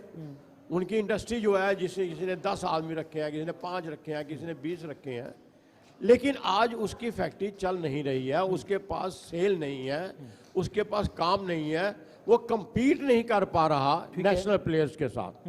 गवर्नमेंट जो सपोर्ट करती थी, परचेज में सपोर्ट करती थी, गवर्नमेंट टैक्सेशन में सपोर्ट करती थी, गवर्नमेंट फिस्कल इंसेंटिव देती थी, इस वक्त फिस्कल इंसेंटिव ना के बराबर है, जो है भी वो भी इम्प्लीमेंटेशन नहीं है। तो अब लेबर की तो हम फैसिलिटेशन होगी तभी, रेगुलराइजेशन होगी तभी, अगर हमारे पास लेबर। आपके सामने सर हैं, उनको माइक दे दीजिए, बहुत देर से कुछ कहना चाहते हैं। और साथ ही साथ सर, जिस तरह से सर ने कहा कि यहाँ पर इंडस्ट्रियलाइजेशन पर इतना फोकस नहीं होता क्योंकि एंटरप्रेन्योरशिप ज्यादा है। सरकार तमाम स्टेट्स में पीपीपी मॉडल पर काम करना चाहती है और उसको लेकर कल भी आर्थिक सर्वे में बात सामने आई थी और आज भी वित्त मंत्री जी ने कह दिया कि हमारा फोकस है कि हम पब्लिक प्राइवेट पार्टनरशिप के हिसाब से आगे चले ताकि entrepreneurship, small scale industries, large scale industries और जो एक बनिया टाइप की दुकानें थी वो भी साथ में काम करते हुए नजर आए। इस कॉन्सेप्ट को आप कैसे देखते हैं? देखिए, जो जो सरकार का जी पीपी मोड पे आज तक जो पीपी मोड पे काम हुए हैं पहले वो इतने रेगुलराइज नहीं हुए, जो सरकार कहती है उस पर कोई अमल नहीं हुआ। आज तक हम यही चीज़ देखते हैं। बताइए कौन सा पीपी मोड पे इन्होंने किया? वादे तो बड़े लंबे लंबे करते हैं मगर उस पर अमल कोई नहीं होता। देखिए आज महंगाई इतनी है, महंगाई पे इन्होंने क्या इस पे दिया? जब तक महंगाई नहीं रुकेगी, जब तक मार्केट में पैसा नहीं फ्लो होगा, इकोनॉमी नहीं बढ़ेगी। आज जो बिजनेसमैन है वो बिल्कुल मंदे के कगार पे जा रहा है। क्यों? गवर्नमेंट की पॉलिसियों से। जीएसटी का रेट इतना है, उस पर इन्होंने करना चाहिए था, कुछ गिरावट लानी चाहिए थी जिससे आम पब्लिक पे उसका बोझ नहीं पड़ता। आज जो पब्लिक पे बोझ है वो टैक्स देख दे के नहीं आता और मार्केट में कैसे आएगा?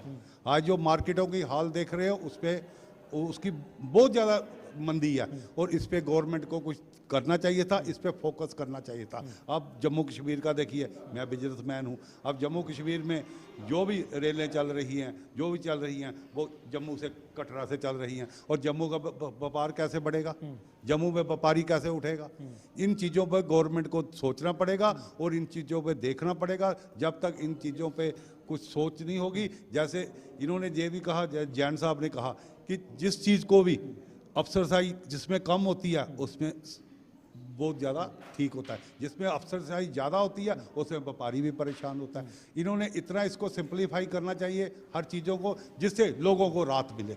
मैं यही ठीक है। नहीं, पीछे यंग जनरेशन बैठी हुई है कि करके मैं माइक वहाँ पहुँचा दूंगा क्योंकि वो सब बहुत देर से वेट कर रहे हैं। आप लोग माइक रखें और मुझे एक चीज़ समझाने का प्रयास करें, क्योंकि लगातार जब यंग जनरेशन के डेवलपमेंट की बात आती है, entrepreneurships, make in India, made up India, skill up India, सब तमाम चीज़ें निकलकर सामने आती हैं। ये सब चीज़ें तो ठीक है, लेकिन स्किल्ड यंग जनरेशन के लिए सरकार की तरफ से, उनके एकेडमी की तरफ से जो काम किया जा रहा है और जब आप ग्राउंड जीरो पर जाते हैं कितना फ़र्क पाते हैं? जैसे कि सर मैंने अपनी पहले भी जब बात हुई आपसे, मैंने यही आपको बताया कि स्किल डेवलपमेंट प्रोग्राम्स तो पहले भी काफ़ी चल रहे हैं, पर बात यह है क्या वो स्किल डेवलपमेंट प्रोग्राम्स का इम्पैक्ट हर स्टेट में आ रहा है?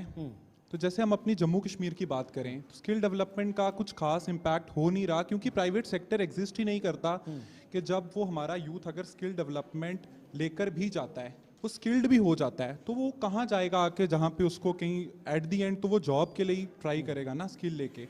तो वैसा यहाँ सेक्टर जब तक एग्जिस्ट नहीं करेगा, स्टेट्स में जो उनका इम्पैक्ट है स्किल डेवलपमेंट प्रोग्राम्स का, वो तो ही अच्छा इम्पैक्ट माना जाएगा जब आगे प्राइवेट सेक्टर एग्जिस्ट करे या ऐसे कुछ इंस्टीट्यूशंस हों, ऐसे जॉब क्रिएटिंग सेंटर्स हों जहाँ पे उनको जॉब मिल सके। तो ज़रूरत ये है, अगर मैं सिंस जम्मू कश्मीर से हूँ तो मैं अपनी स्टेट की बात करूँगा कि सरकार को ज़रूरत है जम्मू कश्मीर में कुछ स्पेशल ऐसे इंडस्ट्रीज़ का ऐसा एक माहौल बनाए, या तो इंसेंटिव्स दे इंडस्ट्रीज़ को जिससे एंटरप्रेन्योरशिप और डेवलप हो सके। जब एंटरप्रेन्योरशिप डेवलप होगी तो साथ साथ कुछ प्राइवेट इंडस्ट्रीज़ की तरफ बढ़ावा। आपके बगल में मैम है, महिलाओं के विकास के लिए अब एक आज बहुत इंपॉर्टेंट लाइन थी कि भैया कि हम 75% कोशिश कर रहे हैं आर्थिक गतिविधियों में महिलाओं को शामिल करने के लिए। कहने में और करने में जमीन आसमान का फर्क होता है। आपको लग रहा है जो सरकार, क्योंकि अब वित्त मंत्री भी महिला हैं, उसके बावजूद भी चीज़ें तमाम तौर पर स्पष्ट रूप से नजर नहीं आ रही। विमेंस अपनी जॉब सिक्योरेंस के लिए, सेल्फ डिपेंडेंसी के लिए किस तरह से देखती हैं?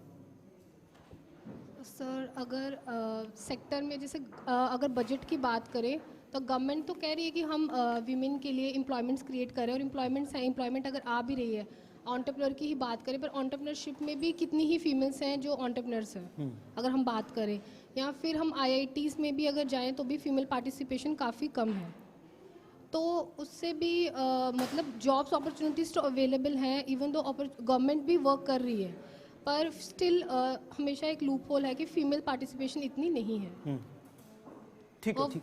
वर्कफोर्स पार्टिसिपेशन में भी आप देख सकते हो उसके डाटा के हिसाब से फीमेल की पार्टिसिपेशन रेट बड़ी तो है, पर कंपैरेटिवली मेल्स के हिसाब से इट इज़ लेस। ठीक है, माइक दे दीजिए, क्योंकि लगातार जब हम तमाम चीज़ों को लेकर आ रहे हैं, सरकार की तरफ से तमाम बातें भी की गई हैं, बजट भी सामने निकल कर आ चुका है। सर, अब एक चीज़ समझाने का प्रयास कीजिए। सरकार कह रही है कि हम सबका साथ सबका विकास लेकर आगे बढ़ रहे हैं, उसके लिए लगातार हर स्टेट्स को कॉन्फिडेंस भी लिया जा रहा है, तमाम जो मंत्रालय हैं उनसे भी सीधी संवाद होने की बात सामने आ रही है, लेकिन उसके बावजूद भी जब ग्राउंड जीरो पर हम देखते हैं तो उसका आउटपुट निकलकर हमको इतना वो नज़र नहीं आता कि सामने वाले वर्ग का व्यक्ति कहे कि हाँ हम सेटिस्फाई हैं, हमें प्रॉफिट नहीं हुआ तो लॉस भी नहीं हुआ। देखिए, मैंने जब पहले बात की तो मैंने बड़े साफ शब्दों में आपको बताया था कि किस तरीके से इस देश के कॉरपोरेट सेक्टर को लगातार फैसिलिटेट किया जा रहा है। अब औसतन जरा हम थोड़ा सा इसको देख लेते हैं। जब आप देखते हैं कि एक आदमी सैलरी लेता है, सैलरी विदड्रॉ करता है, आज इन्होंने 12 लाख का वो सेगमेंट बना दिया कि उसके ऊपर अगर आपका सैलरी होगा तो तब जाके टैक्स जो है वो डिडक्शन होगा। और पिछले कुछ दिनों से जो सरकारी चैनल्स हैं, मैं ये कहना चाहूँगा, वो लगातार बात कर रहे थे मिडिल क्लास की, और कहीं ना कहीं इशारा था गवर्नमेंट का कि हम इसके ऊपर थोड़ा सा चेंजेस लाएंगे, वो उन्होंने लाया भी। अब देखिए, एक सैलरी पे डायरेक्ट 30% का टैक्स आपको देना पड़ता है। उसके बाद अगर आप इन्वेस्टमेंट करते हैं और अगर वो स्लो प्रॉफिट में जाती है तो 12.5% है, अगर वही फास्ट प्रॉफिट में जा रही है तो 20% है। अब समझना इस बात को जरूरी होगा, अगर कोई लॉस होता है आपकी इन्वेस्टमेंट में तो वो आपका है, अगर प्रॉफिट होता है तो स्लो प्रॉफिट में 12.5 है और फास्ट प्रॉफिट में 20%। अब जो सबसे बड़ी बात है, इस देश में एक बात कही गई मोदी जी के आने के बाद कि 1 कंट्री 1 नेशन एंड 1 टैक्स। अब मुझे बताइए, जैसे अक्सर हम बात करते हैं कि एक पॉपकॉर्न जैसी वस्तु के ऊपर आपने 3 अलग अलग तरह का टैक्स ठोक दिया। अब हम बात करते हैं जो बेसिक आइटम्स है 12% ले रहे हैं आप, जो फैंसी आइटम्स है उस पर 18% है, जो लग्जरी है उसको आप 28 पे ले आए। और जो सबसे बड़ी प्रॉब्लम थी जुलाई 2024 के बजट में, जिसे इस बार भी एड्रेस नहीं किया गया सलीके से, वो था आपका कैपिटल गेन टैक्स। उस कैपिटल गेन टैक्स में मसलन कोई आदमी कोई सेल परचेज करता है, जमीन खरीदता है, मकान खरीदता है, तो शॉर्ट टर्म में जो 5 से 15% का टैक्स था उसे बढ़ाकर 20% कर दिया गया। उसी तरीके से लॉन्ग टर्म में इसको 10 से 12.5% बढ़ा दिया गया। सेम आप स्टॉक मार्केट में देखें, म्यूचुअल फंड्स में देखें, या जो ऑप्शनल आपकी ट्रेडिंग्स रहती हैं उनमें आप देखें तो LTCG जिसे हम कहते हैं लॉन्ग टर्म, ये जो टैक्स ये सरकार ले रही है उसका स्लैब इन्होंने 1 लाख से 1.25 लाख कर दिया। अब जो मध्यम वर्ग है, मैं फिर से बता दूं, सिक्योरिटीज में 0.0125% को 0.02% और ऑप्शंस में 0.0625% को 0.1% कर दिया गया। ये मैं आंकड़े आपको बताने की कोशिश क्यों कर रहा हूं, दरअसल हमें समझना होगा, जब आप आम आदमी की चमड़ी उधेड़ने पर आमादा हो जाए, मसलन आप एक गाड़ी लेते हैं, 10 लाख की गाड़ी है, जो कंपनी बना रही है उसको वही 40 से 50 हजार का मुनाफा है, लेकिन जब आप तमाम तरह के टैक्स देके वो गाड़ी सड़क पर उतारेंगे, उस गाड़ी की कीमत 18 से 19 लाख हो जाती है। और उसके बाद भी जब आप सड़क पर उसे चलाएंगे तो टोल टैक्स अलग से देंगे, जो पेट्रोल डीजल आप भरेंगे उसका टैक्स आप अलग से देंगे। ठीक है, मेरा कहने का तात्पर्य यह है कि जब आपके जहन में पहले से कैपिटलिज्म घुसा हुआ है और आप ये मानकर चल रहे हैं कि आपने इस देश के गिने चुने पूंजीपतियों को फैसिलिटेट करना है, आम आदमी की आपने बात नहीं करनी है, तो ये स्थिति जो है ये नहीं सुधरेगी। और एक आखिरी बात करके मैं अपनी बात पूरी करूंगा। अभी इंडस्ट्री से कुछ लोग बैठे थे, अच्छा होता यहाँ होते तो मैं उनसे पूछता। अक्सर जब यहाँ पे हम किसी इंडस्ट्रियलिस्ट को बुलाते हैं, मैं अक्सर देखता हूँ वो अपनी बात करते हैं, हमें अलग तरह से रिबेट चाहिए, हमें छूटें चाहिए, वो उनको बनता भी है क्योंकि वो एम्प्लॉयमेंट जनरेट कर रहे हैं। लेकिन क्या ये बताएंगे कि जिस लेबर क्लास की बात हो रही है, क्या उस लेबर क्लास को वो तमाम लेबर लॉज के मुताबिक जो नियम कायदे हैं क्या उनका पालन हो रहा है? 12 घंटे काम एक दिन में करने के बाद 8 से 10 हजार की तनख्वाह आप एक लेबर को देते हैं जी। आप उसको किसी तरीके की कोई पेंशन की स्कीम नहीं दे रहे हैं। उसके अलावा अगर आप देखेंगे जो बुनियादी चीजें हैं, जैसे ESI की फैसिलिटी है, उसका PF है, ये तमाम तरह की चीजें जो है क्यों नहीं है? क्योंकि बीच में बिचौलिया बिठाया है जो कि एक ठेकेदार है। ठीक है, असल में वो इन लेबर्स का लहू पसीने की कमाई का लहू चूस कर, ठीक है, वो एक तरह के इंडस्ट्रियलिस्ट को ठीक है आगे बढ़ा रहा है, लेकिन लेबर क्लास नहीं खड़ी। सर ने बार बार कैपिटलिज्म यानी पूंजीवाद व्यवस्था का बहुत ज्यादा जिक्र किया। उन्होंने कहा कि जो देश की इकोनॉमी का फायदा ज्यादा से ज्यादा बहुत कम लोग ही उठा रहे हैं। कल जब बीते दिन मेरी एक बीजेपी प्रवक्ता से बात हो रही थी तो उन्होंने इस बात को लेकर नाराजगी जाहिर की कि गिनती के 5 से 10 करोड़ लोग ही, ज्यादा से ज्यादा 15 करोड़ लोग ही टैक्स देते हैं और फैसिलिटीज बाकी रेस्ट ऑफ द हिंदुस्तान की सब जनता को चाहिए। जबकि उसके काउंटर में जवाब निकलकर सामने आया कि जब डायरेक्ट टैक्सेस 5 से 10 करोड़ लोग दे रहे हैं, इनडायरेक्ट टैक्सेस वो तो एक भिखारी तक दे रहा है, क्योंकि अगर वो टूथब्रश भी खरीदता है तो वहां पर भी GST लग जाता है। उसके बावजूद भी सरकार कह रही है या बीजेपी स्पोक्स पर्सन ये कहते हुए नजर आ रहे हैं कि भैया जितना सपोर्ट हमें आम जनता से चाहिए इन टर्म्स ऑफ टैक्स वो नहीं मिल रहा। और यही कारण है कि जो इकोनॉमी की साइकिल है वो स्मूथ नहीं हो पा रही। देखिए, इनडायरेक्ट टैक्स तो सभी देते हैं, जैसे मैंने पहले अर्ज करी थी। इशू ये है कि जो ऑब्जेक्टिव है बजट का, वो बेसिकली क्या होता है कि आम आदमी का जीवन स्तर अच्छा बने, गरीब आदमी अपने जीवन के जो उसकी पसमानदगी है उससे थोड़ा ऊपर उठे। और सबसे बड़ी बात है कि ये वेलफेयर स्टेट है, इसमें चाहे कोई टैक्स दे या ना दे, दैट इज इमटेरियल। इसमें है stronger shoulder has to bear the more burden. इसलिए जो आदमी जिसके साधन हैं, संसाधन हैं, जिसकी आमदनी अच्छी है, उसको कंट्रीब्यूट करना पड़ता है। बाकी एक इकोनॉमिक सिस्टम है जिसमें जीएसटी का, जहाँ इनडायरेक्ट टैक्सेस का प्रोविजन था, जिसको मिला के अब एक ही टैक्स जो है, वन टैक्स कर दिया गया, जीएसटी। तो जीएसटी तो सभी को देना है, लेकिन प्रॉब्लम क्या है कि अगर किसी सेक्टर से आप जीएसटी लेते हो, होना क्या चाहिए कि जिस सेक्टर से आप जीएसटी ज्यादा लेते हो उस सेक्टर पर इन्वेस्टमेंट ज्यादा होनी चाहिए। जैसे इंश्योरेंस का मैंने जिक्र किया, लाइफ इंश्योरेंस है, हेल्थ इंश्योरेंस है, उस पर आप 18% टैक्स ले रहे हो, पहले नहीं था। अब मुझे बताइए कि मेरे अपने जीवन की, अपने को स्वस्थ रखने की गारंटी के लिए अपने को जिंदा, मेरी लाइफ पर आपने टैक्स लगाया 18%, ठीक है, ले लीजिए। आप वो 18% हेल्थ सेक्टर को मजबूत करने के लिए लगाइए ना जी, ताकि उसका फायदा एलोकेशन सेक्टर वाइज जो आपने लिया उसको वापस दीजिए सोशल सेक्टर में। प्रॉब्लम क्या है कि आप वो 18% कैपेक्स में खर्च कर रहे हो, बड़े बड़े प्रोजेक्ट में होना चाहिए वो भी, लेकिन मैं समझता हूं इसको रैशनलाइज करने की जरूरत है। मैं इस बजट से ये तवक्को करता हूं, क्योंकि एक बात, एक पॉजिटिव नोट है जो कल मैंने इकोनॉमिक सर्वे से मैसेज दिया था, वो ये था कि इसमें डीरेगुलेशन थीम थी इनकी कि वी विल डीरेगुलेट। इसमें वो इंडस्ट्रियलिस्ट का भी थोड़ा जवाब है कि अगर डीरेगुलेट करेंगे, कम लॉज होंगे, कम कंप्लायंसेस होंगे, कम रेगुलेशंस होंगी, तो एक फ्रीडम मिलती है काम करने की। तो अगर फ्री एनवायरनमेंट में काम करेंगे तो लोग रोजगार में जाएंगे, लोग काम करेंगे, एंटरप्रेन्योर आगे आएंगे, और सबसे बड़ी बात है इन्वेस्टमेंट बढ़ेगी। ठीक है, अब क्योंकि एक कदम आगे, क्योंकि आज जब आपने डीलेगलाइजेशन की बात की, आपने एश्योरेंस की बात की, इंश्योरेंस का भी एक सेक्टर है। आज खबर निकलकर सामने आई कि 100% उसमें एफडीआई की बात वित्त मंत्री जी निर्मला सीतारमण जी कहती हुई नजर आई, उसे आप कैसे देखते हैं? मैं तो वेलकम करता हूं। देखिए, इंश्योरेंस सेक्टर में क्या है कि अनरीजनेबल प्रीमियम है इंश्योरेंस सेक्टर में, अनरीजनेबल, क्योंकि मोनोपोलाइज कंडीशन है। पहले तो जीएससी जनरल इंश्योरेंस कॉर्पोरेशन थी गवर्नमेंट ऑफ इंडिया की, जिसकी आगे 4 इंश्योरेंस कंपनी थी। एलआईसी मोनोपोलाइज है, फिर इन्होंने उसको थोड़ा लिबरलाइज किया, थोड़ा ईज आउट किया, तो कुछ परसेंटेज फॉरेन इन्वेस्टमेंट उसमें अलाउ करिए। अब 100% करिए तो अच्छी बात है, वो पैसा लेके यहाँ से बाहर नहीं चले जाएंगे, यहाँ का पैसा यही इन्वेस्ट होगा। ठीक है, तो 100% अगर उसमें अलाउ किया गया है तो कंपटीशन बढ़ेगा। मैं समझता हूँ जैसे माइग्रेट होता है, जैसे आप मोबाइल फोन पे, पहले आपने देखा होगा मोबाइल फोन में आप जिस कंपनी का सिम ले लिया उसी में फंसे थे, तो इन्होंने पोर्टिंग की करने की सुविधा दी। अभी क्या प्रॉब्लम थी कि आप एक इंश्योरेंस कंपनी में प्रीमियम दे रहे हैं, उसकी सर्विस अच्छी नहीं है, उसका प्रीमियम ज्यादा है, उसकी एज ब्रैकेट अनरीजनेबल है, तो आप उससे माइग्रेट नहीं कर पाते। मैं समझता हूं कि अगर अच्छे प्रॉपर पॉजिटिव रेगुलेशन के साथ अगर इंश्योरेंस सेक्टर को लिबरलाइज करके ओपन किया है तो एक कंपटीशन का माहौल आएगा, बाहर से इन्वेस्टमेंट, एक तो बाहर से इन्वेस्टमेंट आएगी, ठीक है, जितनी इन्वेस्टमेंट आएगी उससे रोजगार बढ़ेगा उस सेक्टर में, और लोगों को राहत मिलेगी।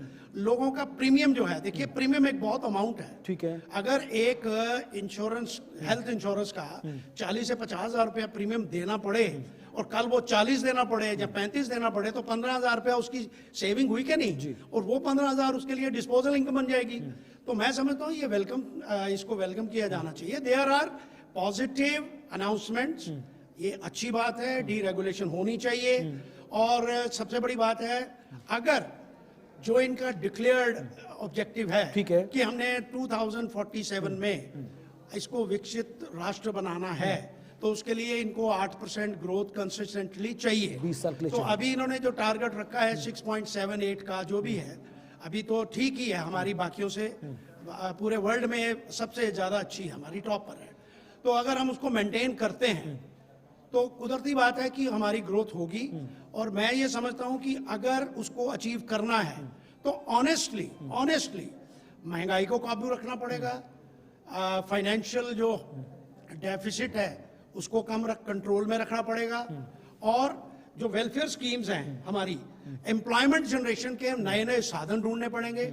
और सबसे बड़ी बात है, एम्प्लॉयमेंट से ही जुड़ी है जो ये स्टार्टअप्स की स्कीम थी, इसको और स्ट्रेंथन करना पड़ेगा।